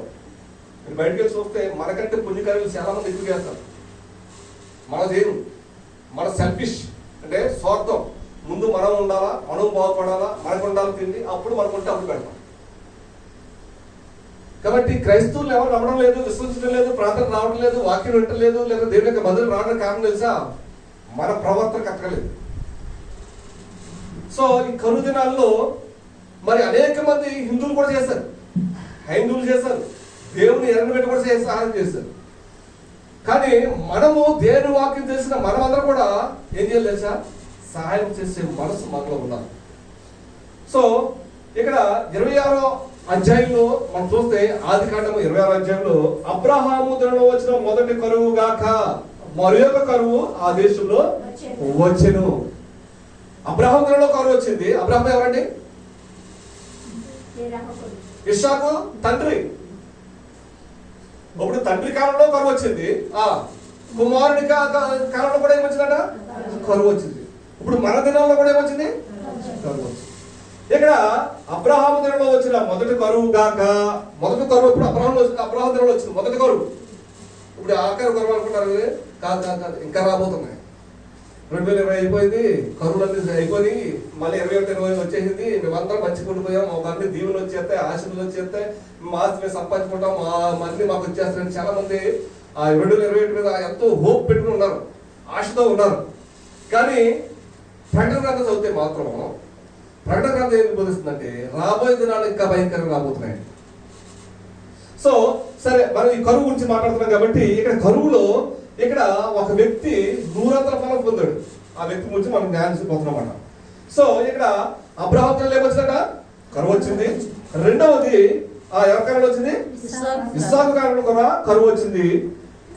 అప్పుడు కరువు వచ్చినప్పుడు రాయబడి మాట మొదటి మాట వచ్చిన అబ్రహాములను వచ్చిన మందు కరువు కాక మరి యొక్క కరువు ఆ దేశంలో వచ్చెను. అప్పుడు ఇస్సాకు గెరారులో ఉన్న ఫిలిష్తీయుల రాజైన అబీమెలెకు వద్దకు వెళ్ళెను. ఇక్కడ ఇస్సాకు కాలంలోకి వచ్చిన కరువులో ఇస్సాకు ఎక్కడికి వెళ్ళాలనుకున్నాడట? ఐగుప్తు దేశానికి వెళ్ళాలనుకున్నాడు. ఇక్కడ కూడా మన శాసనాలు మనం చూస్తే హైదరాబాద్ లో ఉన్న ప్రజలందరూ కూడా ఊర్లు వెళ్ళిపోయారు. మీకు తెలుసా లేదు? హైదరాబాద్ ఖాళీ అయిపోయింది. కారణం ఏంటి తెలుసా? హైదరాబాద్ లో తిండి దొరకదు, ఉద్యోగాలు పోతున్నాయి, కరువు వచ్చేస్తుంది. కాబట్టి మా ఊరు వెళ్ళిపోతే మా ఊరిలో సమృద్ధిగా ఉన్నా లేకుండా కుటుంబంతో పిల్లలతో అందరూ కలిసి ఆ చావో బ్రతుకో అక్కడే తెచ్చుకుందామని చెప్పి చాలా మంది నడుచుకుని వెళ్ళిపోయారు. శ్రీకాకుళం నడుచుకుని వెళ్ళిపోయిన చాలా మంది ఉన్నారు. శ్రీకాకుళం అంటే ఇంచుమించు 1000 కిలోమీటర్స్ ఉంటుంది మేబీ. సో అంత దూరం కూడా ఆ రోజుల్లో ట్రాన్స్పోర్ట్ లేకపోతే నడుచుకుంటూ వెళ్ళిపోయారు. ఏంటి కారణం? కరువు. హైదరాబాద్ కరువు వచ్చేస్తుంది మరి. న్యూస్ లో కూడా చెప్పారు, హైదరాబాద్ విడిచిపెట్టి వెళ్ళిపోండి మీ ఊర్లకి, హైదరాబాద్ లో కరువు రాబోతుందని చెప్పారు, ప్రకటన చేశారు. సో ఇక్కడ ఐగుప్తులోకి వెళ్ళాలని ఇస్సాకు అనుకున్నాడు. ఇస్సాకు ఎక్కడ తెలుసా? గెరారు దేశంలో ఉన్నాడు. గెరారు ఎక్కడ తెలుసా? ఎక్కడ? ఫిలిష్తీయుల దేశంలో ఉన్నది. రెండో వచ్చిన చూస్తే మనము అక్కడ యెహోవా అతనికి ప్రత్యక్షమై నీవు ఐగుప్తులోనికి వెళ్ళక నేను నీతో చెప్తూ దేశమందు నివసించుము. ఇక్కడ ఇస్సాకు కరువు రాగానే ఏమనుకున్నాడట? ఐగుప్తు దేశానికి వెళ్ళాలనుకున్నాడు. ఎందుకు ఐగుప్తు దేశానికి వెళ్ళాలనుకున్నాడు? ఐగుప్తు దేశంలో నైల్ నది ప్రవహించేది. నదులు ఎక్కడ ఉంటాయో, గోదావరిలు ఎక్కడ ఉంటాయో, కాలువలు ఎక్కడ ఉంటాయో అక్కడ సమృద్ధి అయిన ఆహారము పడుతుంది. మాకు గోదావరి జిల్లాలో 2 పంటలు వస్తాయి, సంవత్సరానికి 2 పంటలు. తెలంగాణలో 1 పంట పంటతో కూడా కష్టం లేదు. ఇప్పుడు డ్యామ్లు కట్టి కొంచెం ఏవి చేసి ఇప్పుడు 1 పంటకు సమృద్ధిగా నీరుస్తున్నారు. సో అక్కడ మాకేంటంటే చుట్టూ గోదావరి ఉండడం, నదులు ఉండడం, కాలువలు ఉండడం వల్ల సంవత్సరానికి 2 పంటలు వేసేవారు. పంట రావడం వల్ల ఏమవుతుంది? ఆహారం వస్తుంది కదా. ఇక్కడ మీరు ఉన్న ప్రాంతంలో కరువు రావడానికి కారణం ఏంటి తెలుసా? అక్కడ ఏమి కూడా లేవు, నదులు లేవు. ఐగుప్తు వెళ్ళాలని అనుకున్న ఉద్దేశం ఏంటి తెలుసా? ఐగుప్తులో నైల్ నది ప్రవహించేది. నైల్ నది ప్రవహించడం ద్వారా ఆ ప్రాంతంలో ఏమొచ్చింది? ఆహారం వచ్చేది. ఆహారం రావడం వల్ల కరువు నుంచి తప్పించబడేవారు. సో ఇక్కడ ఊరు హైదరాబాద్ నుంచి ఊరే కూడా కారణం తెలుసా? హైదరాబాద్ నీరు తక్కువ. సాధారణ డ్రింకింగ్ వాటర్ ఎక్కడ వస్తుంది తెలుసా? మనకి కృష్ణా వాటర్ నుంచి వస్తుంది, కృష్ణా నది నుంచి వస్తుంది మనకు వాటర్. హైదరాబాద్ లో తాగే వాటర్ అంతా కూడా కృష్ణా నది నుంచి వస్తుంది, డ్రింకింగ్ వాటర్. సో వాటర్ ఎక్కడైతే ఉంటుందో అక్కడ సరదా సమృద్ధి ఉంటుంది. చెట్లు ఫలాలు ఇవ్వాలన్నా, పచ్చదనం ఉండాలన్నా దానికి ఏముండాలండి? నీరు ఉండాలి. అందుకే మనిషి యొక్క జీవితాన్ని చెట్టుతో పోల్చాడు దేవుడు. కీర్తన గ్రంథం 1వ అధ్యాయంలో చూస్తే మీకు అర్థమవుతుంది. సో ఇక్కడ ఐగుప్తు ప్రాంతానికి వెళ్ళాలని ఇస్సాకు ఒక తీర్మానం చేసుకున్నాడు. ఎందుకు వెళ్ళాలనుకున్నాడు? ఐగుప్తు కరువు వచ్చింది. అక్కడున్న ప్రాంతంలో, అక్కడున్న దేశంలో, అక్కడున్న ప్రజలకి ఏమొచ్చిందట? కరువు వచ్చింది. ఆ కరువు నుంచి తప్పించబడడానికి ఎక్కడికి వెళ్ళాలనుకున్నాడు? ఐగుప్తుకి వెళ్ళాలనుకున్నాడు. ఎందుకు? కారణం ఎందుకు? అక్కడ నీరు నైల్ నది ప్రవహిస్తుంది ఐగుప్తులో నుంచి. కాబట్టి అక్కడ పంటలు పడుతాయి, కాబట్టి అక్కడ మనకు ఆహారం దొరుకుతుంది అనే ఉద్దేశంతో అక్కడికి వెళ్ళి ఈ కరువు నుంచి తప్పించుకుందామని అనుకున్నాడు. సో ఇక్కడ 3వ వచనం చూస్తే చదవమ్మా.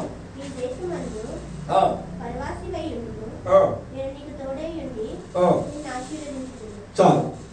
ఈ దేశమందు పరవాసులయ్యుండుము, నేను నీకు తోడయ్యుండి నిన్ను ఆశీర్వదించెదను. ఎంత మంచి వాగ్దానం కదా. అందరూ 2020లో డిసెంబర్ 31 వాగ్దానం కావాలని కోరుకుంటారు కదా. అందరూ వాగ్దానాలు, హిందువులు కానీ లేదా దేవుని ఎరగిన వారు కానీ అందరూ కూడా ఏం కావాలనుకుంటారు? వాగ్దానం కావాలి. దేవుని సంవత్సరం అంతా ఆ వాగ్దానం మాకు ఇవ్వాలి అనే సంతోషంతో దేవుని యొక్క మందిరానికి వస్తారు. ఆ వాగ్దానం వరకు ఎదురు చూస్తూ ఉంటాం. ఆ వాగ్దానం రాగానే మనకు ఎంతో సంతోషం ఉంటుంది, ఎంతో నెమ్మది అనిపిస్తుంది. ఈ వాగ్దానం ఈ సంవత్సరంలో నా జీవితంలో నెరవేరాలనుకుంటున్నాం. ఎంతమంది మీ దగ్గర వాగ్దానం ఉన్నాయి? వచ్చారా వాగ్దానాన్ని? అందరు గుర్తున్నాయా? బుక్లో పెట్టారా? గుర్తున్నాయా? ఎదుగురు చాలా మంచి అందరూ కూడా వాగ్దానం పట్టుకుని మనం ప్రార్థించేవారుగా ఉండాలి. నాకు న్యాయాధిపతులు 6వ అధ్యాయం 23వ వచనం వచ్చింది. యెహోవా సమాధానం అనుగ్రహిస్తున్నాడు, భయపడకమని. నేను ఉద్యోగం కొరకు భయపడుతూ ఉన్నాను, నాకు సమాధానం లేదు, కానీ దేవుడు వాగ్దానం ఇచ్చాడు. ఆ వాగ్దానం పట్టుకోవాలి నాకు ఏమైంది? సంతోషం. ప్రతి ఒక్కరికి ఎవరికి ఏది అవసరమో అది సమయానికి దేవుడు ఆ వాగ్దానం ఇస్తాడు. ఆ వాగ్దానం బట్టి మనం సంవత్సరం అంతా కూడా ప్రార్థన చేస్తూ ఉండాలి. ఇక్కడ ఇస్సాకు కరువు వచ్చినప్పుడు ఆ ప్రాంతాన్ని విడిచిపెట్టి వెళ్ళాలనుకున్నప్పుడు దేవుడు వచ్చి ఏం చెప్పాడంట? దేవుడు ఏం చేశాడంట? మాట్లాడాడు. ఎవరితో మాట్లాడేసా? ఇస్సాకుతో మాట్లాడాడు. ఏమని? ఈ ప్రాంతాన్ని విడిచిపెట్టి నువ్వు వెలకు. ఏం చెప్తున్నా అక్కడ? ఈ దేశం ముందు పరమాసమై నువ్వు, నేను నీకు తోడయ్యండి నిన్ను ఆశీర్వదించదును. దేవుడు మనకన్నా తోడుగా ఉంటాడట. రెండోది ఆశీర్వదిస్తాడట. ఇంతకంటే మంచి వాగ్దానం ఎవరితో చెప్పండి? ఇస్సాకు ఆ వాగ్దానం వినగానే సంతోషపడ్డాడు. వెళ్ళాలనుకున్న వాడు ఆగిపోయాడు. దేవుని మాటకి లోబడ్డాడు. దేవుని యొక్క ఆశీర్వాదాన్ని చూసాడని మనం తెలుగు 12వ వచనం మనం చూస్తాం. ఒక 12వ వచనం చదువుతాం ఒకసారి చూడండి.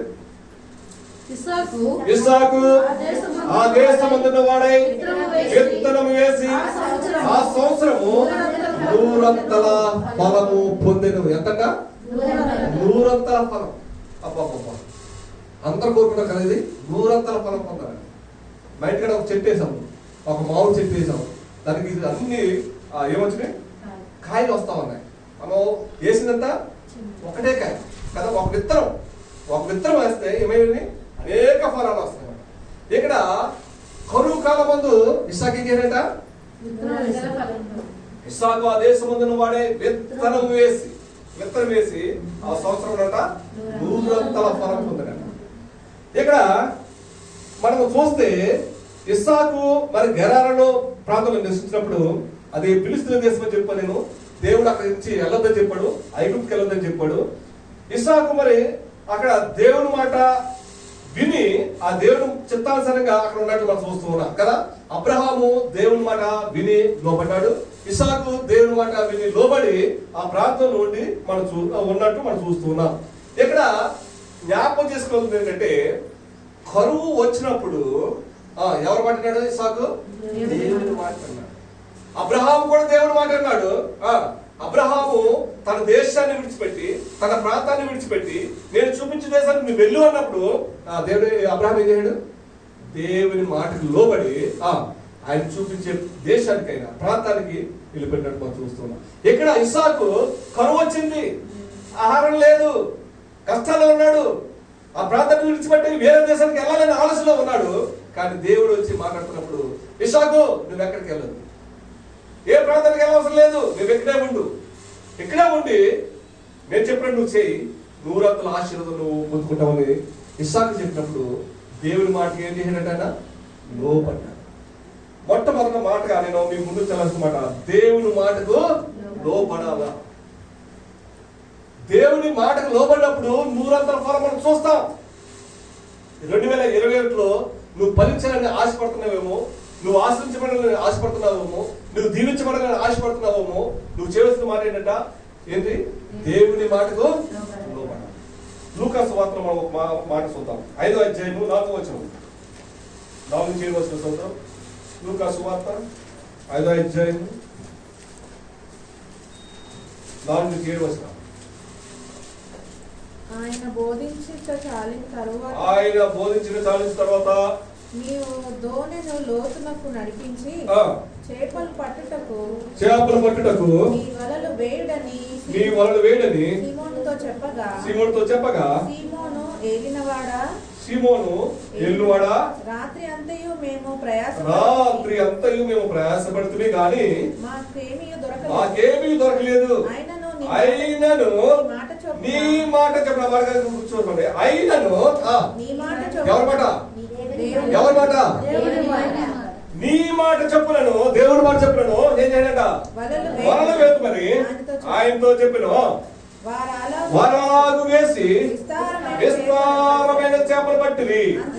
అందుచేత వారి వలలు మిగిలిపోవచ్చుండగా వారు వేరొక దూరనున్న తమ పాలివారు వచ్చి తమకు సహాయం చేయవలని వారికి సంజ్ఞలు చేసిరి. ఇక్కడ మనం ఒక వ్యక్తిని చూస్తున్నాం. ఎవరండి? ఎవరు సవాలేదు? సీమోన్ పేతురా డౌట్ చెప్తున్నారా? నా పేరు ఏంటంటే కొంచెం బా అన్నారు, ఏదో అర్థం కాదు. పూర్తిగా చెప్పండి. ఎవరైనా వ్యక్తి సీమోన్ పేతురు ఏం చేస్తున్నాడు? సీమోన్ పేతురు పని ఏంటి? చేపలు పట్టే పని అయింది కదా. చేపలు పట్టే వారికి సముద్రంలో చేపలు ఎక్కడ దొరుకుతాయి, ఏ సమయంలో దొరుకుతాయి, వారికి అన్ని సమయం తెలిసివాడు. వర్షాకాలం వెళ్ళాలా, ఎండాకాలం వెళ్ళాలా, సముద్రంలో ఎంత లోతుకి వెళ్ళాలా, ఏ చేప ఎక్కడ దొరుకుతుంది వారికి అన్ని తెలుసు. వారు జాలరులు, సముద్రంలో వారు చేపలు పడతా ఉంటారు. పేతురు ఏం చేయడంటే చేపలు పట్టడానికి సముద్రానికి వెళ్ళాడు. చేపలు పట్టడానికి వెళ్ళాడు. చేపలు పట్టిన వాళ్ళు వాళ్ళు తెలిసిపోతుంది చేపలు పట్టడానికి. కానీ ఒక రాత్రంతా కూడా ప్రయాసపడ్డాడు. ఎవరు ఎవరు పేతురు నువ్వునేనా? సీమోను పేతురు సముద్రంలో చేప పట్టడానికి వెళ్ళాడు. ఒక రాత్రి అంతా రాయబడలేదా? రాత్రి అంతానే 5వ వచనం సరే. సీమోను ఎల్లోడ రాత్రంతయు ప్రయాసపడుతుంది కానీ ఏమీ దొరకలేదు. అయినను ఈ మాట చెప్పున పేతురు చేపల పట్టి జాలరండి, అది చేపలు ఎక్కడ పడతాయో తెలుసండి. కానీ వలేస్తే ఒక చేప కూడా దొరకలేదు. వాళ్ళకి ఆధారం అదే. ఫిషర్ మ్యాన్ వాళ్ళు చేపలు పట్టుకోవాలా, అమ్మాలా, మనతో పట్టుకుని తినేస్తాం కదా. చేపలు అంటే చాలా ఇష్టం మాకు. ఈతావతి, వజ్రావతి, ఏ పేర్లు పెడతాం. సో అన్నంటే మాకు చాలా ఇష్టం. సరే, ఇక్కడ పేతురు చేపలు పట్టడానికి వెళ్ళి వారి వృత్తి అది. వారి వృత్తి అంటే చేపలు పట్టడం తెలుసు. వారు నైపుణ్యత కలిగినారు దాంట్లో. కానీ ఒక రాత్రంతా ప్రయాసపడినా కానీ ఒక చేప కూడా వారికి దొరకలేదు. ఎంత వేదన, ఎంత దుఃఖం. వారికి ఇంట్లోకి ఏది తీసుకుని వెళ్తారు పాపం? ఆ చేప పట్టాలా, అమ్మాలా, వచ్చినప్పుడు ఇంట్లోకి ఆ బియ్యమో లేదా ఏమో తీసుకుని పోవాలి. వారికి అంతకు ఆహారం అదే. కానీ సీమో రాత్రంతా కష్టపడ్డాక ఒక్క చేప కూడా దొరకలేదు. కానీ ఆ సమయం ఒడ్డుకు వచ్చి వాళ్ళకి క్లీన్ చేయబడ్డాడు. బాధతో, దుఃఖంతో, వేదంతో ఒక్క చేప కూడా దొరకలేదే. ఇంటికి ఏం తీసుకుని వెళ్ళాలా, ఇంటికాడ భార్య పిల్లలు చూస్తూ ఉంటారు, ఎదురు చూస్తుంటారు. వారికి ఆహారం ఏం తీసుకెళ్ళాలని ఎంతో బాధతో ఉన్నప్పుడు ఒక ఆయన ప్రత్యక్షమయ్యాడు. ఎవరైనా? యేసుక్రీస్తు ప్రభువు. ప్రత్యక్షం కాగానే ఆయన ఒక మాట చెప్తున్నాడు. ఆయన వేదన, ఆయన దుఃఖం, ఆయన శ్రమ చూచిన దేవుడు ఆయన. పేతురుకి ఏముంది అప్పటి వరకు? వేదంతో ఉన్నాడు. ఒక్క చెప్పడా రాత్రంతా శ్రమ పడ్డాడంటండి. ఒక రాత్రంతా శ్రమ పడి ఒక్క చెప్పడకపోతే ఎంత బాధ కదా. సముద్రంలోకి వెళ్ళి చీకట్లోనూ ఆ రాత్రంతా కష్టపడినా ఒక్క చెప్ప పడకపోతే ఎంతో బాధ, దుఃఖం, వేదన. సో అక్కడ వెళ్ళి పడకపోయేటప్పటికి దేవుడు యేసుక్రీస్తు ప్రభావం వచ్చినప్పుడు మళ్ళా వల వేయాలని చెప్పినప్పుడు నీ మాట చెప్పుడా. ఈ ఉదయకాలంలో దేవుని మాట మళ్ళా ఉంటే విస్తారమైన చేపలు మనకు దొరుకుతాయి. దేవుని మాట లోపడుతున్నామా? దేవుని మాటకి ఉదయకాలంలో లోపడకపోతే నీకు విస్తారమైన ఆశీర్వాదాలు దొరకనే దొరకవు. విస్తారమైన చేపలు దొరుకుండేవే కాదు. ఆయన మాట చెప్పుడా పేదం చేయడట, వల వేసాడట. పట్టజాలను చేపలు వచ్చేసి ఒక పడవ కాదు 2 పడవలు నిండిపోయి అంట. అందరూ పక్కన కూడా వచ్చి సహాయం చేస్తున్నారట. రాత్రంతా కష్టపడితే ఒక్క చెప్పరాంది. దేవుని మాట చెప్పుడేస్తే ఆశీర్వాదాలు. ఉదయకాలంలో నువ్వు కష్టంలో, శ్రమలో, బాధలో, దుఃఖంలో ఉన్నావేమో, నాకు సహాయం చేసేవారు ఎవరు లేరనుకుంటున్నావేమో. నీ బాధలను చూస్తూ ఉన్నాడు, నీ దుఃఖాన్ని చూస్తూ ఉన్నాడు. ఉదయకాలంలో ఆయన మాట చెప్పుడు నువ్వు ప్రయత్నం చేస్తే పేతురు నీ మాట చెప్పురా, నేను మొర వేస్తూ ఉన్నాను. ఆయన మాట పట్టు నీ ఉదయకాలంలో నువ్వు ప్రయత్నం చేయి. నీ జీవితంలో ఆశీర్వాదాలు, నీ జీవితంలో అనేక మేలు నువ్వు పొందుకోవడానికి దేవుడు సహాయం చేస్తాడు. కాబట్టి మొట్టమొదటి మాటగా మనం ఏం చేసుకుంటామంటే దేవుని మాటకు మనం ఏం చేయాలా? లోబడాలి. వాక్యాలు ఎన్నో వింటున్నాం, ప్రసంగాలు ఎన్నో వింటున్నాం, మార్పులు ఏమీ లేదు, మాట వినడమే లేదు. కానీ దేవుని మాట చెప్పడం చేస్తే మాత్రం ఆశీర్వాదాలు పొందుకుంటాం అని దేవుడు తెలుస్తుంది. అదే 26లోకి వచ్చేద్దాం. మన 26 అధ్యాయం 3-4 వచనం చదువుతాం. మన ఈ దేశమందు పరవాసివై యుండుము, నేను నీకు తోడైండి నిన్ను ఆశీర్వదించదను. ఎలాగనగా నీకును నీ సంతానములకును ఈ దేశములన్నీ ఇచ్చి నీ తండ్రి అయిన అబ్రహాముతో చేసిన ప్రమాణము నెరవేర్చి ఆకాశ నక్షత్రముల వలె నీ సంతానమును విస్తరింపజేసి ఈ దేశములన్నీ నీ సంతానములకు ఇచ్చెదను. నీ సంతానము వలన సమస్త భూలోకములోని సమస్త జనులు ఆశీర్వదింపబడుదురు. చాలు. ఇక్కడ ఉన్న స్థితి ఏంటి? ఇస్సాకు ఉన్న పరిస్థితి ఏంటి? కరువులో ఉన్నాడు. కరువులో ఉన్నప్పుడు ఆయన వేరే దేశానికి మీదకి వెళ్ళాలనుకుంటాడు, ఈ కరుణ తప్పించాలనుకుంటాడు, కానీ ఆయనకు దేవుడి మాట వినపడ్డది, దేవుడి మాటకి లోపడ్డాడు. మొట్టమొదటి ఇస్సాకు ఏం చేయడు? దేవుని మాట లోపడ్డాడు. రెండవ మాట ఏం చెప్పాడంటే దేవుని మీద విశ్వాసం ఉంచాడు. అబ్రాహాము చేసిన వాగ్దానము, అబ్రాహాము చేసిన ప్రమాణము మీతో నెరవేరుస్తాను చెప్పినప్పుడు, నీ ప్రజలు నీ సంతానము ఆశ్రయించబడతారని వాక్యం చెప్పినప్పుడు, ఆ మాట చెప్పినప్పుడు దేవుడు ఆ మాట ఏం చేశాడంటే ఆయన విశ్వాసం ఉంచాడు. మొట్టమొదటిగా దేవుని మాటకి లోబడి ఉండాలి. రెండవది దేవుని యందు విశ్వాసం ఉంచాలి. దేవుని మాట మీద విశ్వాసం ఉంచాలి. మన శాస్త్రాలు ఇక్కడ చెప్తాం మాట, మీకు తోడే ఉన్నాడు, దేవుడు నిన్ను ఆశ్రయిస్తాడని చెప్తే ఈ మాట 4 మధ్యలో ఉండి విడిచిపెట్టి వెళ్ళిపోతాం కాదు, కానీ ఆ మాట మనకు జ్ఞానం చేస్తా ఉంటాడు. అబ్రహాము చేసిన వాగ్దానం, అబ్రహాముతో చేసిన ప్రమాణము ఇస్సాకుతో ఏం చేస్తాడంటే నీ సంతానాన్ని నెరవేర్చి ఆ సంతానం ఏం చేస్తాడు? ఆశీర్వదిస్తాను చెప్తాడు. ఏప్రిల్ రాసిన పత్రిక 11:20 సూక్తం ఆ విషయం తెలుసు. చూడండి, ఏప్రిల్ రాసిన పత్రిక 11:20. నేను 1 గంటల నేను ముగించుకోవడానికి ప్రయత్నం చేస్తున్నాను. ఏప్రిల్ రాసిన పత్రిక 11:20. విశ్వాసమును బట్టి ఇస్సాకు జరగబోవు సంగతులు విషయమై యాకోబును ఏశావును ఆశీర్వదించాలి. విశ్వాసం బట్టి ఇస్సాకు ఏంటంటే జరగబోవు సంగతుల విషయమై యాకోబును ఏశావును ఆశీర్వదించాడు. రెండవది మనం నేర్చుకున్నది దేవుని యొక్క విశ్వాసం తన బిడ్డలను ఏం చేస్తున్నా ఆశీర్వదించాడు. మనమందరూ ఎవరు బిడ్డలు? అబ్రహాం సంతానం, అబ్రహాం చేసిన వాగ్దానం, అబ్రహాం చేసిన ప్రమాణం మన జీవితంలో ఏం చేస్తున్నాడు? నెరవేరుస్తూ ఉన్నాడు. ఇస్సాకు చూపించాడు, నీ సంతానం ఏం చేస్తున్నాడు? ఆశీర్వదిస్తాను. మన సంతానం దీవించబడాలన్నా, మన సంతానం ఆశ్రయించబడాలన్నా మనం ఏం చేయాలన్నా? దేవుడు ఏం చేయాలి? విశ్వాసం ఉంచాలి. విశ్వాసం లేకుండా మనం ఏం కూడా మనం దేవుడిని తీసుకొని దేవుడు చూడలేము. కాబట్టి రెండో మాటగా మనము నేర్చుకోవాల్సిందంటే దేవుని ఏమొచ్చాలా? విశ్వాసం ఉంచాలి. రోమా పత్రిక 4:18-20 కూడా చదువుతాం. రోమిలికి రాసిన పత్రిక 4:18-20.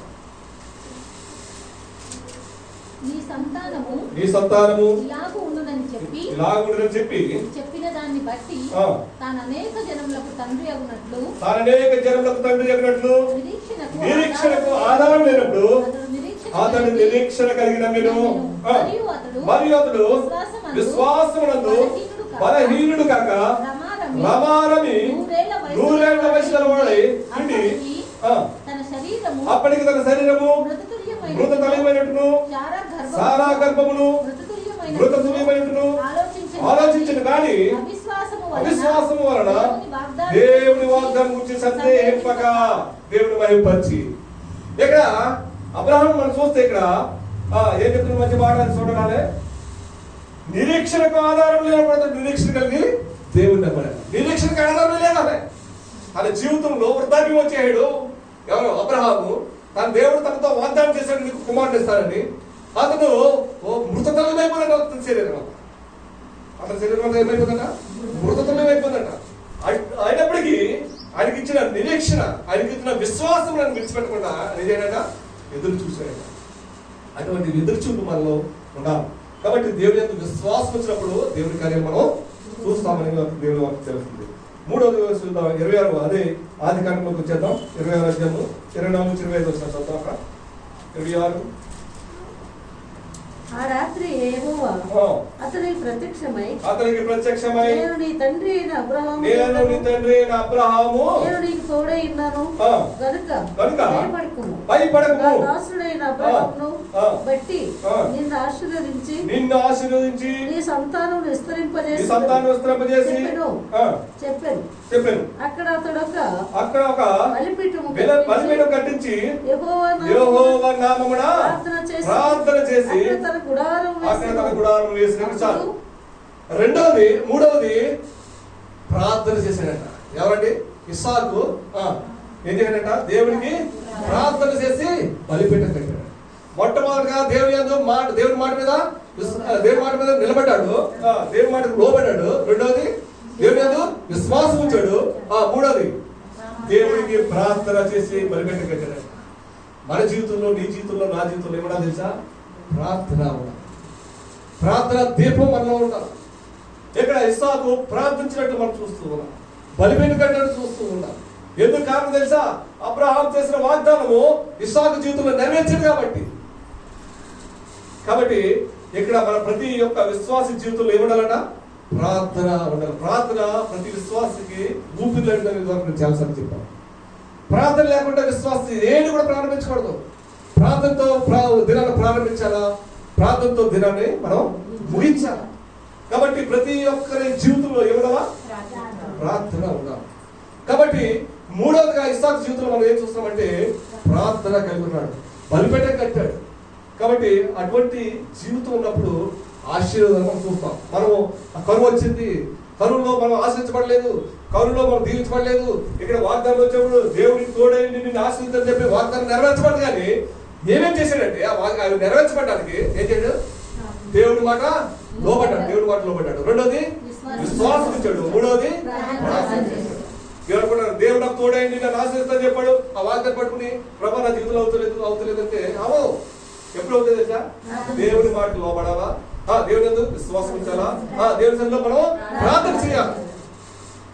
అప్పుడు మాత్రమే మనకి ఇచ్చిన వాగ్దానం మన జీవితంలో నెరవేర్చబడతారు. మనం చూస్తే ప్రార్థన విషయంలో 25 అధ్యాయంలో చూస్తే, అదే ఆదికాండము 25 అధ్యాయము 21 చూద్దాం. 25 అధ్యాయము 21 నుంచి 22. ఇస్సాకు భార్య ఏంటంట? వడ్రాలు కనుక అతడు ఆమె విషయమై యెహోవాను వేడుకొనును. యెహోవా అతని ప్రార్థన వినడు కనుక అతని భార్య అయిన రెబ్కా గర్భవతి అయ్యను. ఇక్కడ ఏం చేయాలంట? ప్రార్థన చేశాడు. ఇస్సాకు ఏం చేయడంట? తన భార్యకి బిడ్డలేరు, వడ్రాలంట. రెబ్కాకి బిడ్డలేరు, మనమైతే పిల్లలేరు అని చెప్పేసి ఆ మాస్టర్ గారు అయ్యగారు ప్రార్థన చేయండి, అక్కడికి వెళ్ళి ప్రార్థన, ఇక్కడికి వెళ్ళి ప్రార్థన. కానీ తన భర్త ప్రార్థన చేయాలి. ఇస్సాకు రెబ్కాకు విషయమై ప్రార్థన చేశాడు. అక్కడ మంచి మాట చూడండి, యెహోవా అతని ప్రార్థన వినడు కనుక అతనికి భార్య అయిన రెబ్కా గర్భవతి అయ్యింది. హల్లెలూయా. ప్రార్థన ఎంత శక్తి కలిగి కదా. ఇస్సాకు ప్రార్థన చేస్తే తన భార్య ఏమైందంటే గర్భవతి అయింది. ప్రార్థన మన జీవితంలో చాలా ప్రాముఖ్యమైనది. ప్రార్థించి అనేక ఆశీర్వాదాలు మనం పొందుకోవాలి. వాగ్దానం పొందుకున్న మంచిదే, 31 ఆదివారం వాగ్దానం తీసుకున్న మంచిదే. కానీ ఆ వాగ్దానం నెరవేర్చబడాలంటే ఇవన్నీ ఉండాలి మన జీవితంలో. ఏముండాలా? దేవుని మాటకి మనం లోబడాలా, దేవుని యందు విశ్వాసం ఉంచాలా, మూడోది ప్రార్థన చేయాలి. 4వ విషయం చెప్పి నేను ముగించాను. 4 ఇంకా త్వరగా ముగిచేస్తాను.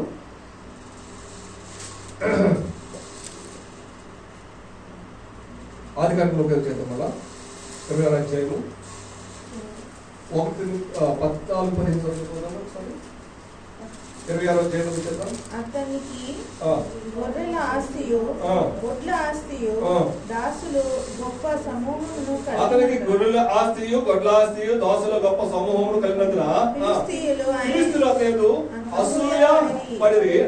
అతని తండ్రి అయిన అబ్రహాము దినములో అతని తండ్రి దాసులకు త్రవ్విన బావులన్నింటినీ ఫిలిష్తీయులు మన్ను పోసి పూడ్చివేసిరి. ఇక్కడ ఫిలిష్తీయులు చేసిన పని ఏంటి తెలుసా? ఇస్సాకు మీద అసూయ పడ్డారు. ఎందుకు అసూయ పడ్డారు? అబ్రహాము దినంలో బావులు తవ్వారు, ఇస్సాకు దినంలో బావులు తవ్వారు, యాకోబు దినంలో కూడా బావులు తవ్వారు. అప్పట్లో బావులు తవ్వారు. ఎందుకంటే నీరు బావులు తవ్వుతూనే నీరు వచ్చేది. పంటలకి, పశువులకి, తాగడానికి నీరు ఎక్కడి నుంచి అంటే వారు తవ్విన బావుల నుంచి నీరు వచ్చేది. మా చిన్నప్పుడు మాకు నుయ్యి అనేవారు. మేము అక్కడ నుంచి కూడా నీళ్ళు తీసుకోవాలి, కింద తవ్వి పెట్టుకోవాలి, నీరు ఊరుతూ ఉంటుంది అన్నమాట. మనం ఎంత నీరు అంత నీరు పైకి వచ్చేస్తాం. ఇవాళ కొంత నీరు తీసామనుకో మళ్ళీ పొద్దున వెళ్ళినప్పుడు అంతే నీరు ఉంటుంది. అంటే నీరు కింద నుంచి జలాలు ఊరుతూ ఉంటాయి. సో ఆ రోజుల్లో బావులు తవ్వారు. ఎందుకు? ఆ దేశంలో కరువు ఉండకూడదు, వారు నివసించే ప్రాంతంలో సమృద్ధి నీరు ఉండాలా, పంటలు ఉండాలా, పశువులు నీరు ఉండాలా, వారు తాగే నీరు ఉండాలని చెప్పేసి బావులు తవ్వేవారు. అబ్రహాము దినాల్లో కొన్ని బావులు తవ్వారు, ఇస్సాకు దినాల్లో కొన్ని బావులు తవ్వారు. కానీ వారు అసూయ చేత ఫిలిష్తీయులు ఎవరంటే ఇశ్రాయేలుకి శత్రువులు. ఫిలిష్తీయులు ఎవరు? దేవుని ప్రజలకి శత్రువులు. వారంతా అసూయ పడట అబ్రహాము తవ్వించిన బావులు ఏం చేయాలంటే పూడ్చి వేశారట. మన్ను వేసి పూడ్చి వేశారట, మట్టి వేసి పూడ్చి చేశారట. వీళ్ళకి నీరు దొరకకూడదు, వీళ్ళ ప్రాంతంలో కరువు రావాలి అనే ఉద్దేశం అసూయపడ్డారు వాళ్ళందరూ. అసూయపడి ఏం చేయాలంట కాబట్టి ఆ సమయంలో కూడా ఏం చేయాలంట ఇస్సాకు కృంగిపో దేవుని సన్నిధిలో ఆయన నిరాశపడకుండా కృంగిపోకుండా ఆయన ఉన్నట్లు మనం చూస్తాం. సామెత గ్రంథం 24వ అధ్యాయం 10వ వచనం ఒకసారి చూడండి. సామెత గ్రంథం 24వ అధ్యాయం 10వ వచనం. శ్రమ దినమున నీవు కృంగిన ఎడల నీవు చేత కాని వాడవు. నీవు చేత కాని వాడు అవుదువు. మనసు చదవమని. శ్రమ దినమున నీవు కృంగిన ఎడల శ్రమ దినమున నీవు కృంగిన ఎడల నీవు చేత కాని వాడు అవుదువు. ఇక్కడ ఆయనకి శ్రమ వచ్చింది ఇస్సాకి కదా, కరువు వచ్చేసింది, బావులు లేవు, కానీ ఆయన ఏం చేయాలంట కృంగిపోలేదంట. శ్రమ వచ్చింది ఆయన ఏం చేయాలంట కృంగిపోలేదంట. శత్రువులు ఆయన ఏం చేస్తున్నారంట హేళన చేస్తూ ఉన్నారు, శత్రువులు ఆయన మీద అసూయపడుతున్నారు, కానీ ఆయన ఏం చేయాలంట నిరాశపడలేదు, కృంగిపోలేదు, దేవుని కొరకు సాక్షిగా జీవించాడు. కాబట్టి మనము పొందినట్టు మనం చూస్తున్నాం. 26వ అధ్యాయం 12వ వచనం చేద్దాం. లాస్ట్ మనం చెప్పి నేను చేయడానికి ప్రయత్నం చేస్తాను. 26:12. ఈశాకు ఆ దేశమందున్న వాడై విత్తనము వేసి ఆ సంవత్సరం నూరంత పండు పొందెను. విత్తనం వేసాక నూరంత పండు. అందరికి ఇష్టమైంది నూరంత ఫలకాలంలో ఒకటి, కానీ ఆ విత్తనం వేరు కదా. విత్తనం వేయకుండా నూరంత ఫలకాలకు వస్తుంది.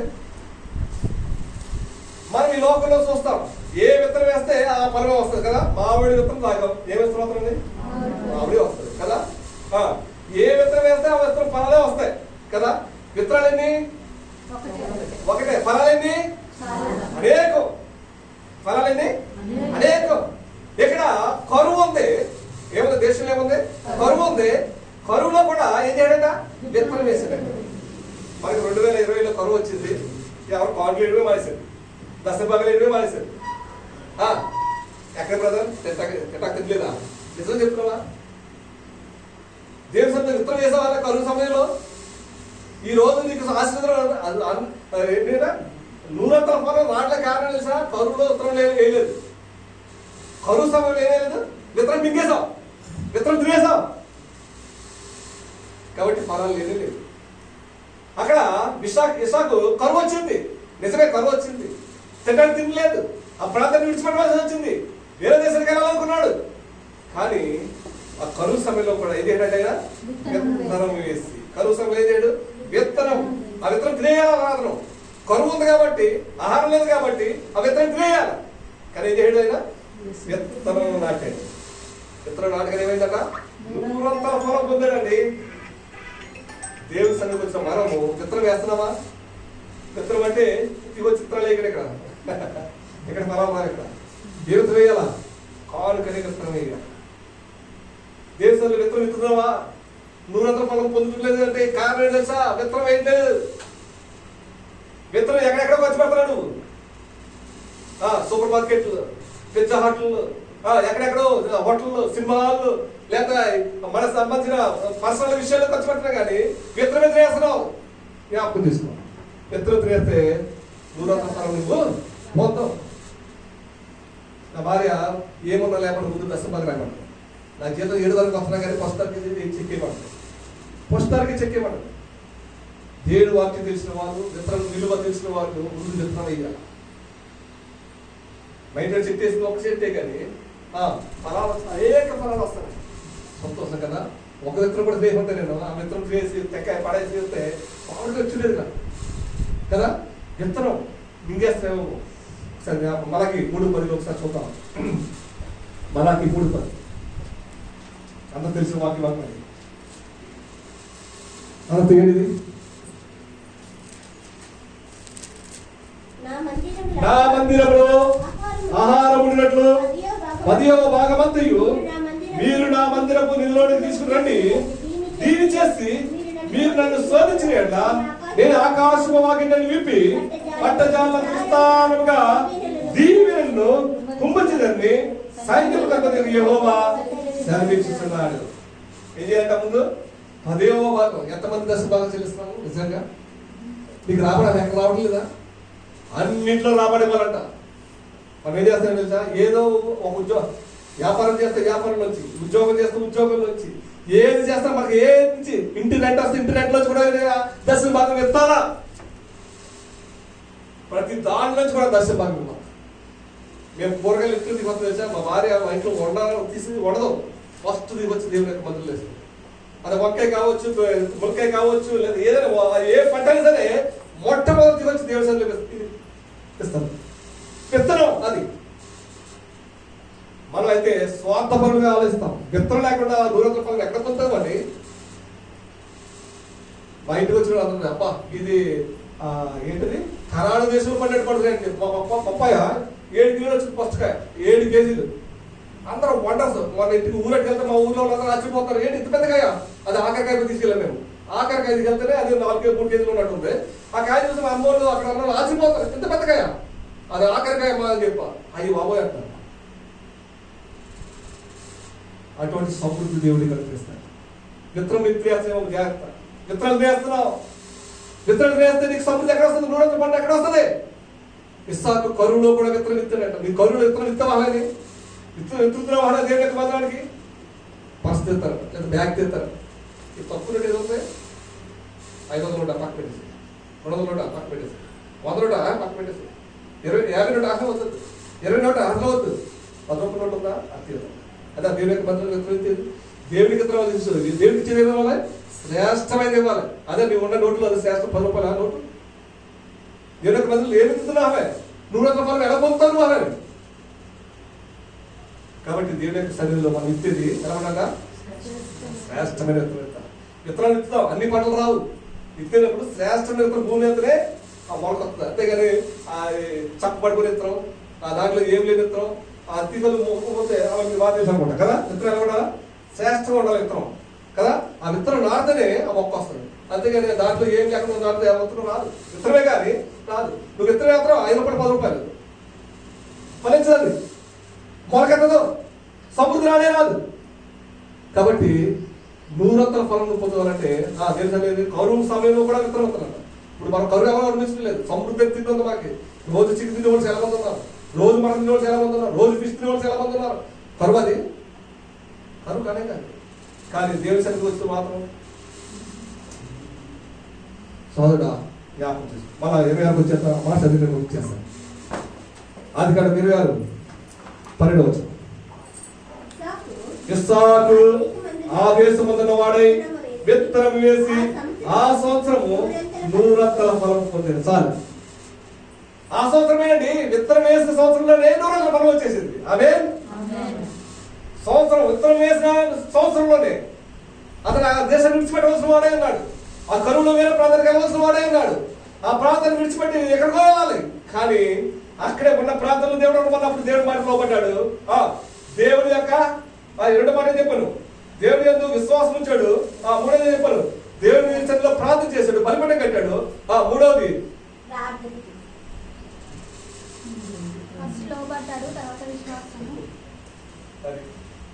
వాక్యం అంటే అర్థం. నేను ఎందుకు చెప్తాను తెలుసా? పాయింట్ వైజ్ కనీసం ఈ పాయింట్ అని గుర్తుపెట్టుకోవడం. వాక్యం అంతా నమ్మకపోయినా పర్లేదు. నేను ఎప్పుడు ఈ వాక్యం తీసుకొస్తే పాయింట్స్ తీసుకొస్తాను. మొట్టమొదటి 2వది 3వది 4వది ఎందుకు చెప్తాను తెలుసా? కనీసం ఎందుకు మర్చిపోతాను, కనీసం ఇంకోటి గుర్తుకుంటాను. అవి కూడా మర్చిపోతాను, నన్ను కూడా గుర్తు మర్చిపోయినట్టు చేస్తాను. మేము అడుగుతాను, మీరు చెప్పండి, నేను కూడా అమ్మాలి కట్ట కాదని నాకు కూడా వస్తాను. నేను కూడా చెప్తే మీరు కూడా చెప్తాను మీకు. ఎందుకు అందుకే నేను వాక్యం తీసుకొచ్చినప్పుడు ఈ మీకు మైండ్లోకి వెళ్ళాలి, దీన్ని బట్టి ప్రార్థన చేయాలి. కాబట్టి అవి గుర్తుండాలని తీసుకొస్తాను. కానీ అవి కూడా మర్చిపోతే నేను చెప్తాను. వాక్యం అంతా చెప్పవసరం లేదు. దేవుడి మాటకి ఏం చేయాలి? మనం లోబడాలి. 2వది ఏం చేయాలా? దేవుడి వాక్యం విశ్వాసం ఉంచాలా. 3వది ప్రార్థన కలిగి ఉండాలా. 4వది మనలో అసూయ ఉండకూడదు. అసూయ వచ్చి మీద ఏం చేయాలంటే నిరాశపడలేదంటే కృంగిపోలేదంట. 4వది అందరిలో ఆ బావులు పూర్తి చేయాలి కదా. అబ్రహాం తగ్గించిన బావులను ఏం చేయాలంట? మండు పోసి పూర్తి చేయాలంట. కృంగిపోలేదు. మనమైతే ఒక కష్టం లాగానే కృంగిపోతాం కదా, ఓ బాధలాగానే కృంగిపోతాం. కానీ ఇస్సాకు ఏం చేయాలంట? కృంగిపోలేదంట. ఆ బావులో తిరిగి తగ్గించాడు ఆయన. తర్వాత మీకు అర్థమవుతుంది. 5వది ఏం చెప్పాను? విత్తనం. దేవుని సన్నిధిలో విత్తనం వేయాలా, 100 ఫలం కావాలని. కాబట్టి అటువంటి ఆలోచన కలిగి మనం ఉంటే మాత్రం ఈ సంవత్సరంలో 100 ఫలం మనం పొందుతాం.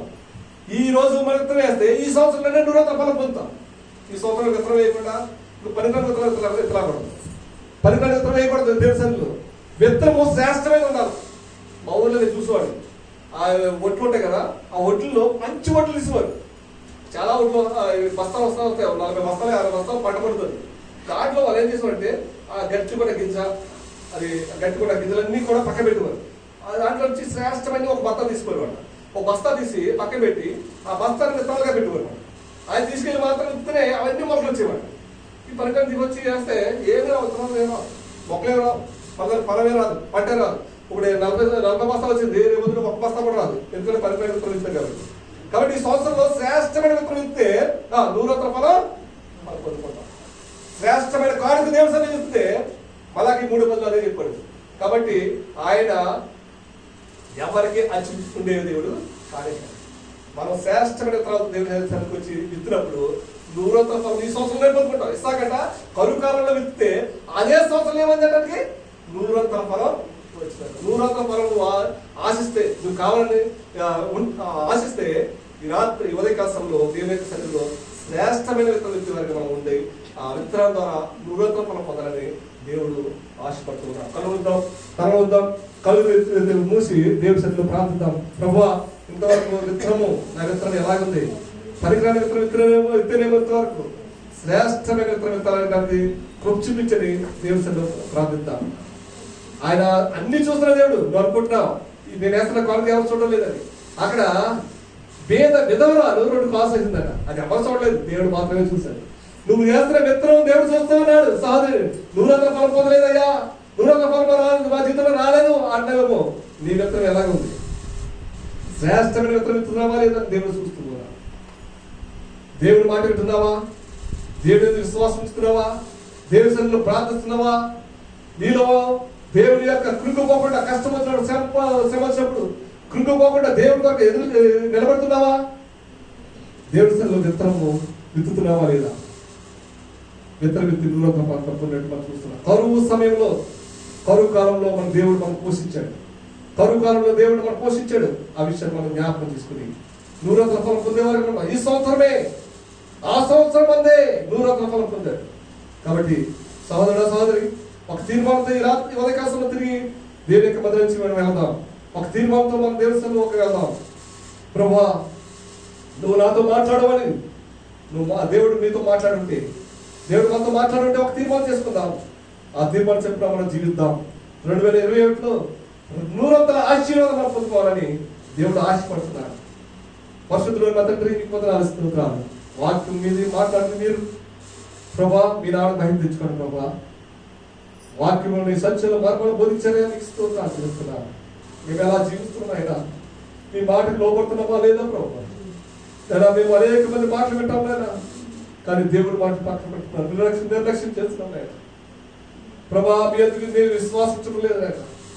మేము మీ ఎందుకు విశ్వాసం వచ్చిన సహాయం దయచేయండి. మేము ప్రార్థించలేని దౌర్భాగ్యంగా ఉన్నాం ప్రభా. ప్రార్థించి మిషన్లో ప్రభా మా కుటుంబాల కొరకు, సంఘాల కొరకు, విశ్వాసుల కొరకు ప్రార్థించవలసిన వారమైనా ప్రభా. ఇస్సాకు ప్రార్థించి తన గర్భవతిగా తన భార్యను చూశాను ప్రభా. నేను ప్రార్థించి ప్రభా మేము అనేక అద్భుతాలు మెచ్చుకున్నాను ప్రభా. నేను ప్రభా తగిన భావనను పూర్తి చేసినప్పుడు ఆయన కృంగిపోలేదు. ఆయన ఇస్సాకు మిషన్లో నిరీక్షణ కలిగి జీవించాడు ప్రభా. కృంగిపోయిన సమయంలో ప్రభా మేము లేవనెత్తే దేవుడు నేను మీకు స్తోత్రాలు చేస్తున్నాను. ప్రభా ఇస్సాకు కరువులో కూడా ప్రభా తన విత్తనాలు తినకుండా ప్రభా ప్రభా తన విత్తనం నాటి అదే సంవత్సరం 100 ఫలం పొందారు ప్రభా. మేము కూడా 100 ఫలం ఈ సంవత్సరం పొందుతాం. ఇదే సంవత్సరం 100 ఫలం మేము పొందాలి ప్రభా. మీకు స్తోత్రాలు చేస్తున్నాం. చేసిన సహాయం బట్టి మేలు బట్టి మీకు కృపను తెలుస్తుంది. యేసు పస్తులు ప్రాచుర్యకుండా మా తండ్రి.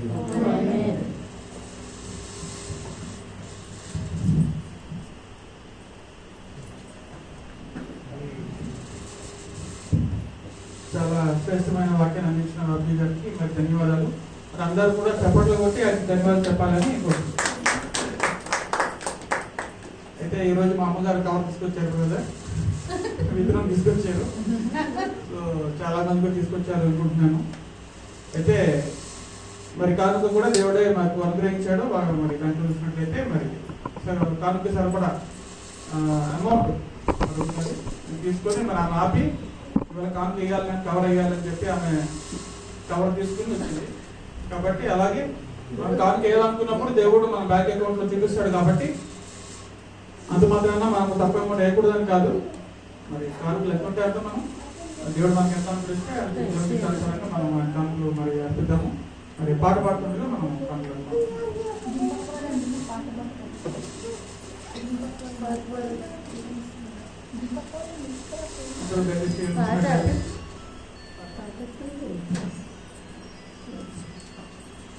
సమర్పణ చేయము ప్రభువునకు ఈ దేహము ధనము సమయమును సమర్పణ చేయము ప్రభువునకు ఈ దేహము ధనము సమయమును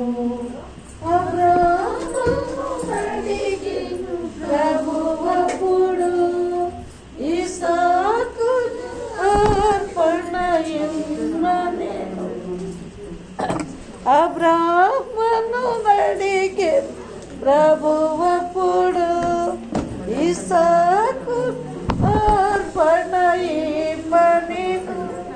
నీ బిడ్డల సేవకు నీచెదవా నీ బిడ్డల సేవకు నీచెదవా నీచెదవా సమర్పణ చేయుము ప్రభువునకు నీ దేహము ధనము సమయమును సమర్పణ చేయి ప్రభువునకు నీ దేహము ధనము సమయమును.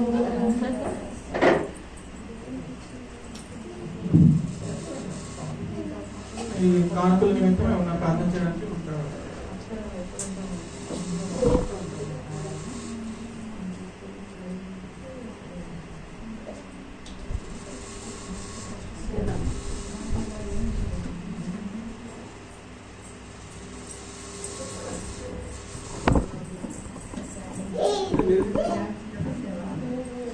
కంప్యూటర్ బాధ్యతలు ఉన్నారు. మరి కానుకల విషయం అక్కడ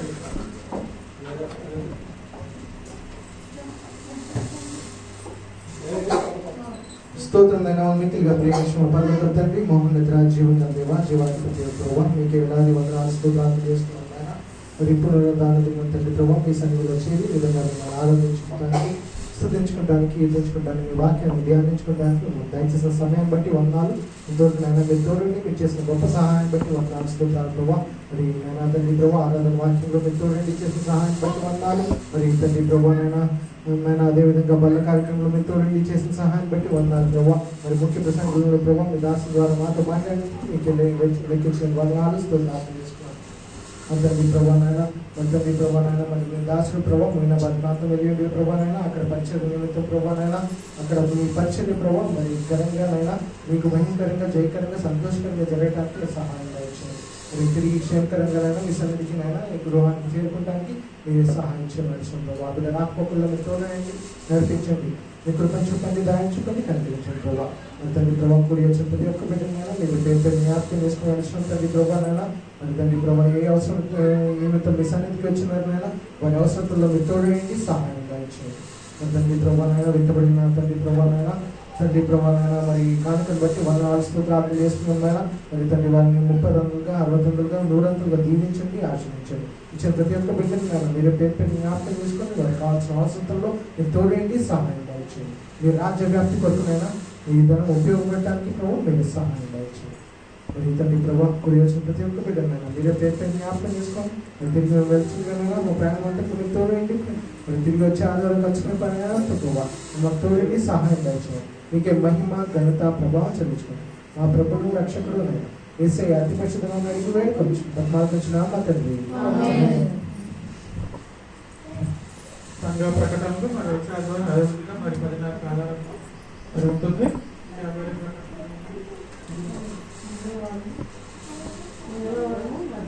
మంగళవారం మధ్యాహ్నము శుక్రవారం మరి ఫస్ట్ ప్రేయర్ ఉంటుంది. మరి ఆసక్తి గలవారు మరి ఖాళీగా ఉన్నవాళ్ళు మరి ఎవరైతే ప్రార్థన ఉన్నాయో వాళ్ళందరూ కూడా మరి ఆలయానికి రావాలని కోరుతున్నాం. మరి ప్రార్థన అవసరం ఉంటే పాస్టర్ గారికి పాస్టర్ గారికి తెలియజేయాలి. అలాగే క్యాలెండర్లు ఉన్నాయి, క్యాలెండర్లు మరి ఎవరు తీసుకోలేదనుకుంటే తీసుకోవచ్చు, కాపీ గారు ఇస్తారు. మరి 100కి 3 క్యాలెండర్లు ఇస్తున్నారు. ఇంకేమైనా ఉన్నట్లయితే ప్రేయర్ అయినాక పంపిస్తారు. తీసుకుంటున్నారు, ఇంకా తీసుకున్నట్లయితే కావాలంటే తీసుకోవచ్చు.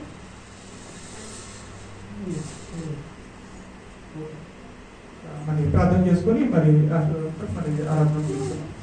మా పరిశుభ్రతకు ముందు ఎవరు ఎనానికి వాళ్ళ స్తోత్రం చెల్లించుకున్న తండ్రి, మీరు ఇచ్చిన సమయాన్ని బట్టి ఎనానికి వాళ్ళ స్తోత్రం చెల్లించుకుంటున్నాం. ప్రభా, వాక్యం ద్వారా మీరు మాతో మాట్లాడిన దాన్ని బట్టి ఎనానికి వాళ్ళ స్తోత్రములు. అవును ప్రభా, నీకు మేము కానుక ఇచ్చి ప్రభా శోధించమని చెప్పి వాక్యం ద్వారా మీరు మాట్లాడిన దేవుడు ఎనానికి వాళ్ళ స్తోత్రం చెల్లించుకుంటున్నాం. అయితే ఈ జ్ఞానం మధ్య వెళ్తున్నదో ప్రభావ అంత మట్టి మేము కలిగాం ప్రభావ. మరి ప్రభావ అవన్నీ మాకు కావాల్సిన కానుకలు కూడా మీరే మాకు అనిపించేవాడు ప్రభావ. వచ్చే వారం ప్రభావ మేము కానుకలను ప్రభావ మరి అర్పించి ప్రభావ మరి మీ వాక్యానుసారంగా చిత్తానుసారంగా మాకు కావాల్సిన ఆశీర్వాదం దీవెనలు పొందుకోవడానికి మాకు కావాల్సిన కృపను మాకు అనుగ్రహించండి. మేమందరం కూడా తిరిగి వెళ్తుండగా మా రాకపట్ల మీరు మాతో ఉండండి. మా శ్రమానికి చేర్చండి. పాస గారికి మేము ప్రతి చేసుకుంటాను. పాస గారు తిరిగి ప్రయాణంగా వస్తుండగా ప్రభావ ఆయన శ్రమంగా చేసుకోవాలండి. ఆయన చేస్తున్న పరిచయం బట్టి నేను కేవలం స్వతంత్రం చెల్లించుకుంటూ ఈ యొక్క ప్రార్థన యేసుక్రీస్తు తండ్రి. దేవుని యొక్క ప్రేమ, యేసుక్రీస్తు కృప, మరి పరిశుద్ధ కన్విన్స్ సమాసం ఇప్పుడు ఎల్లప్పుడు మనం ఎలా కలుపుతూ కొడేయడం కాక. ఆమేన్.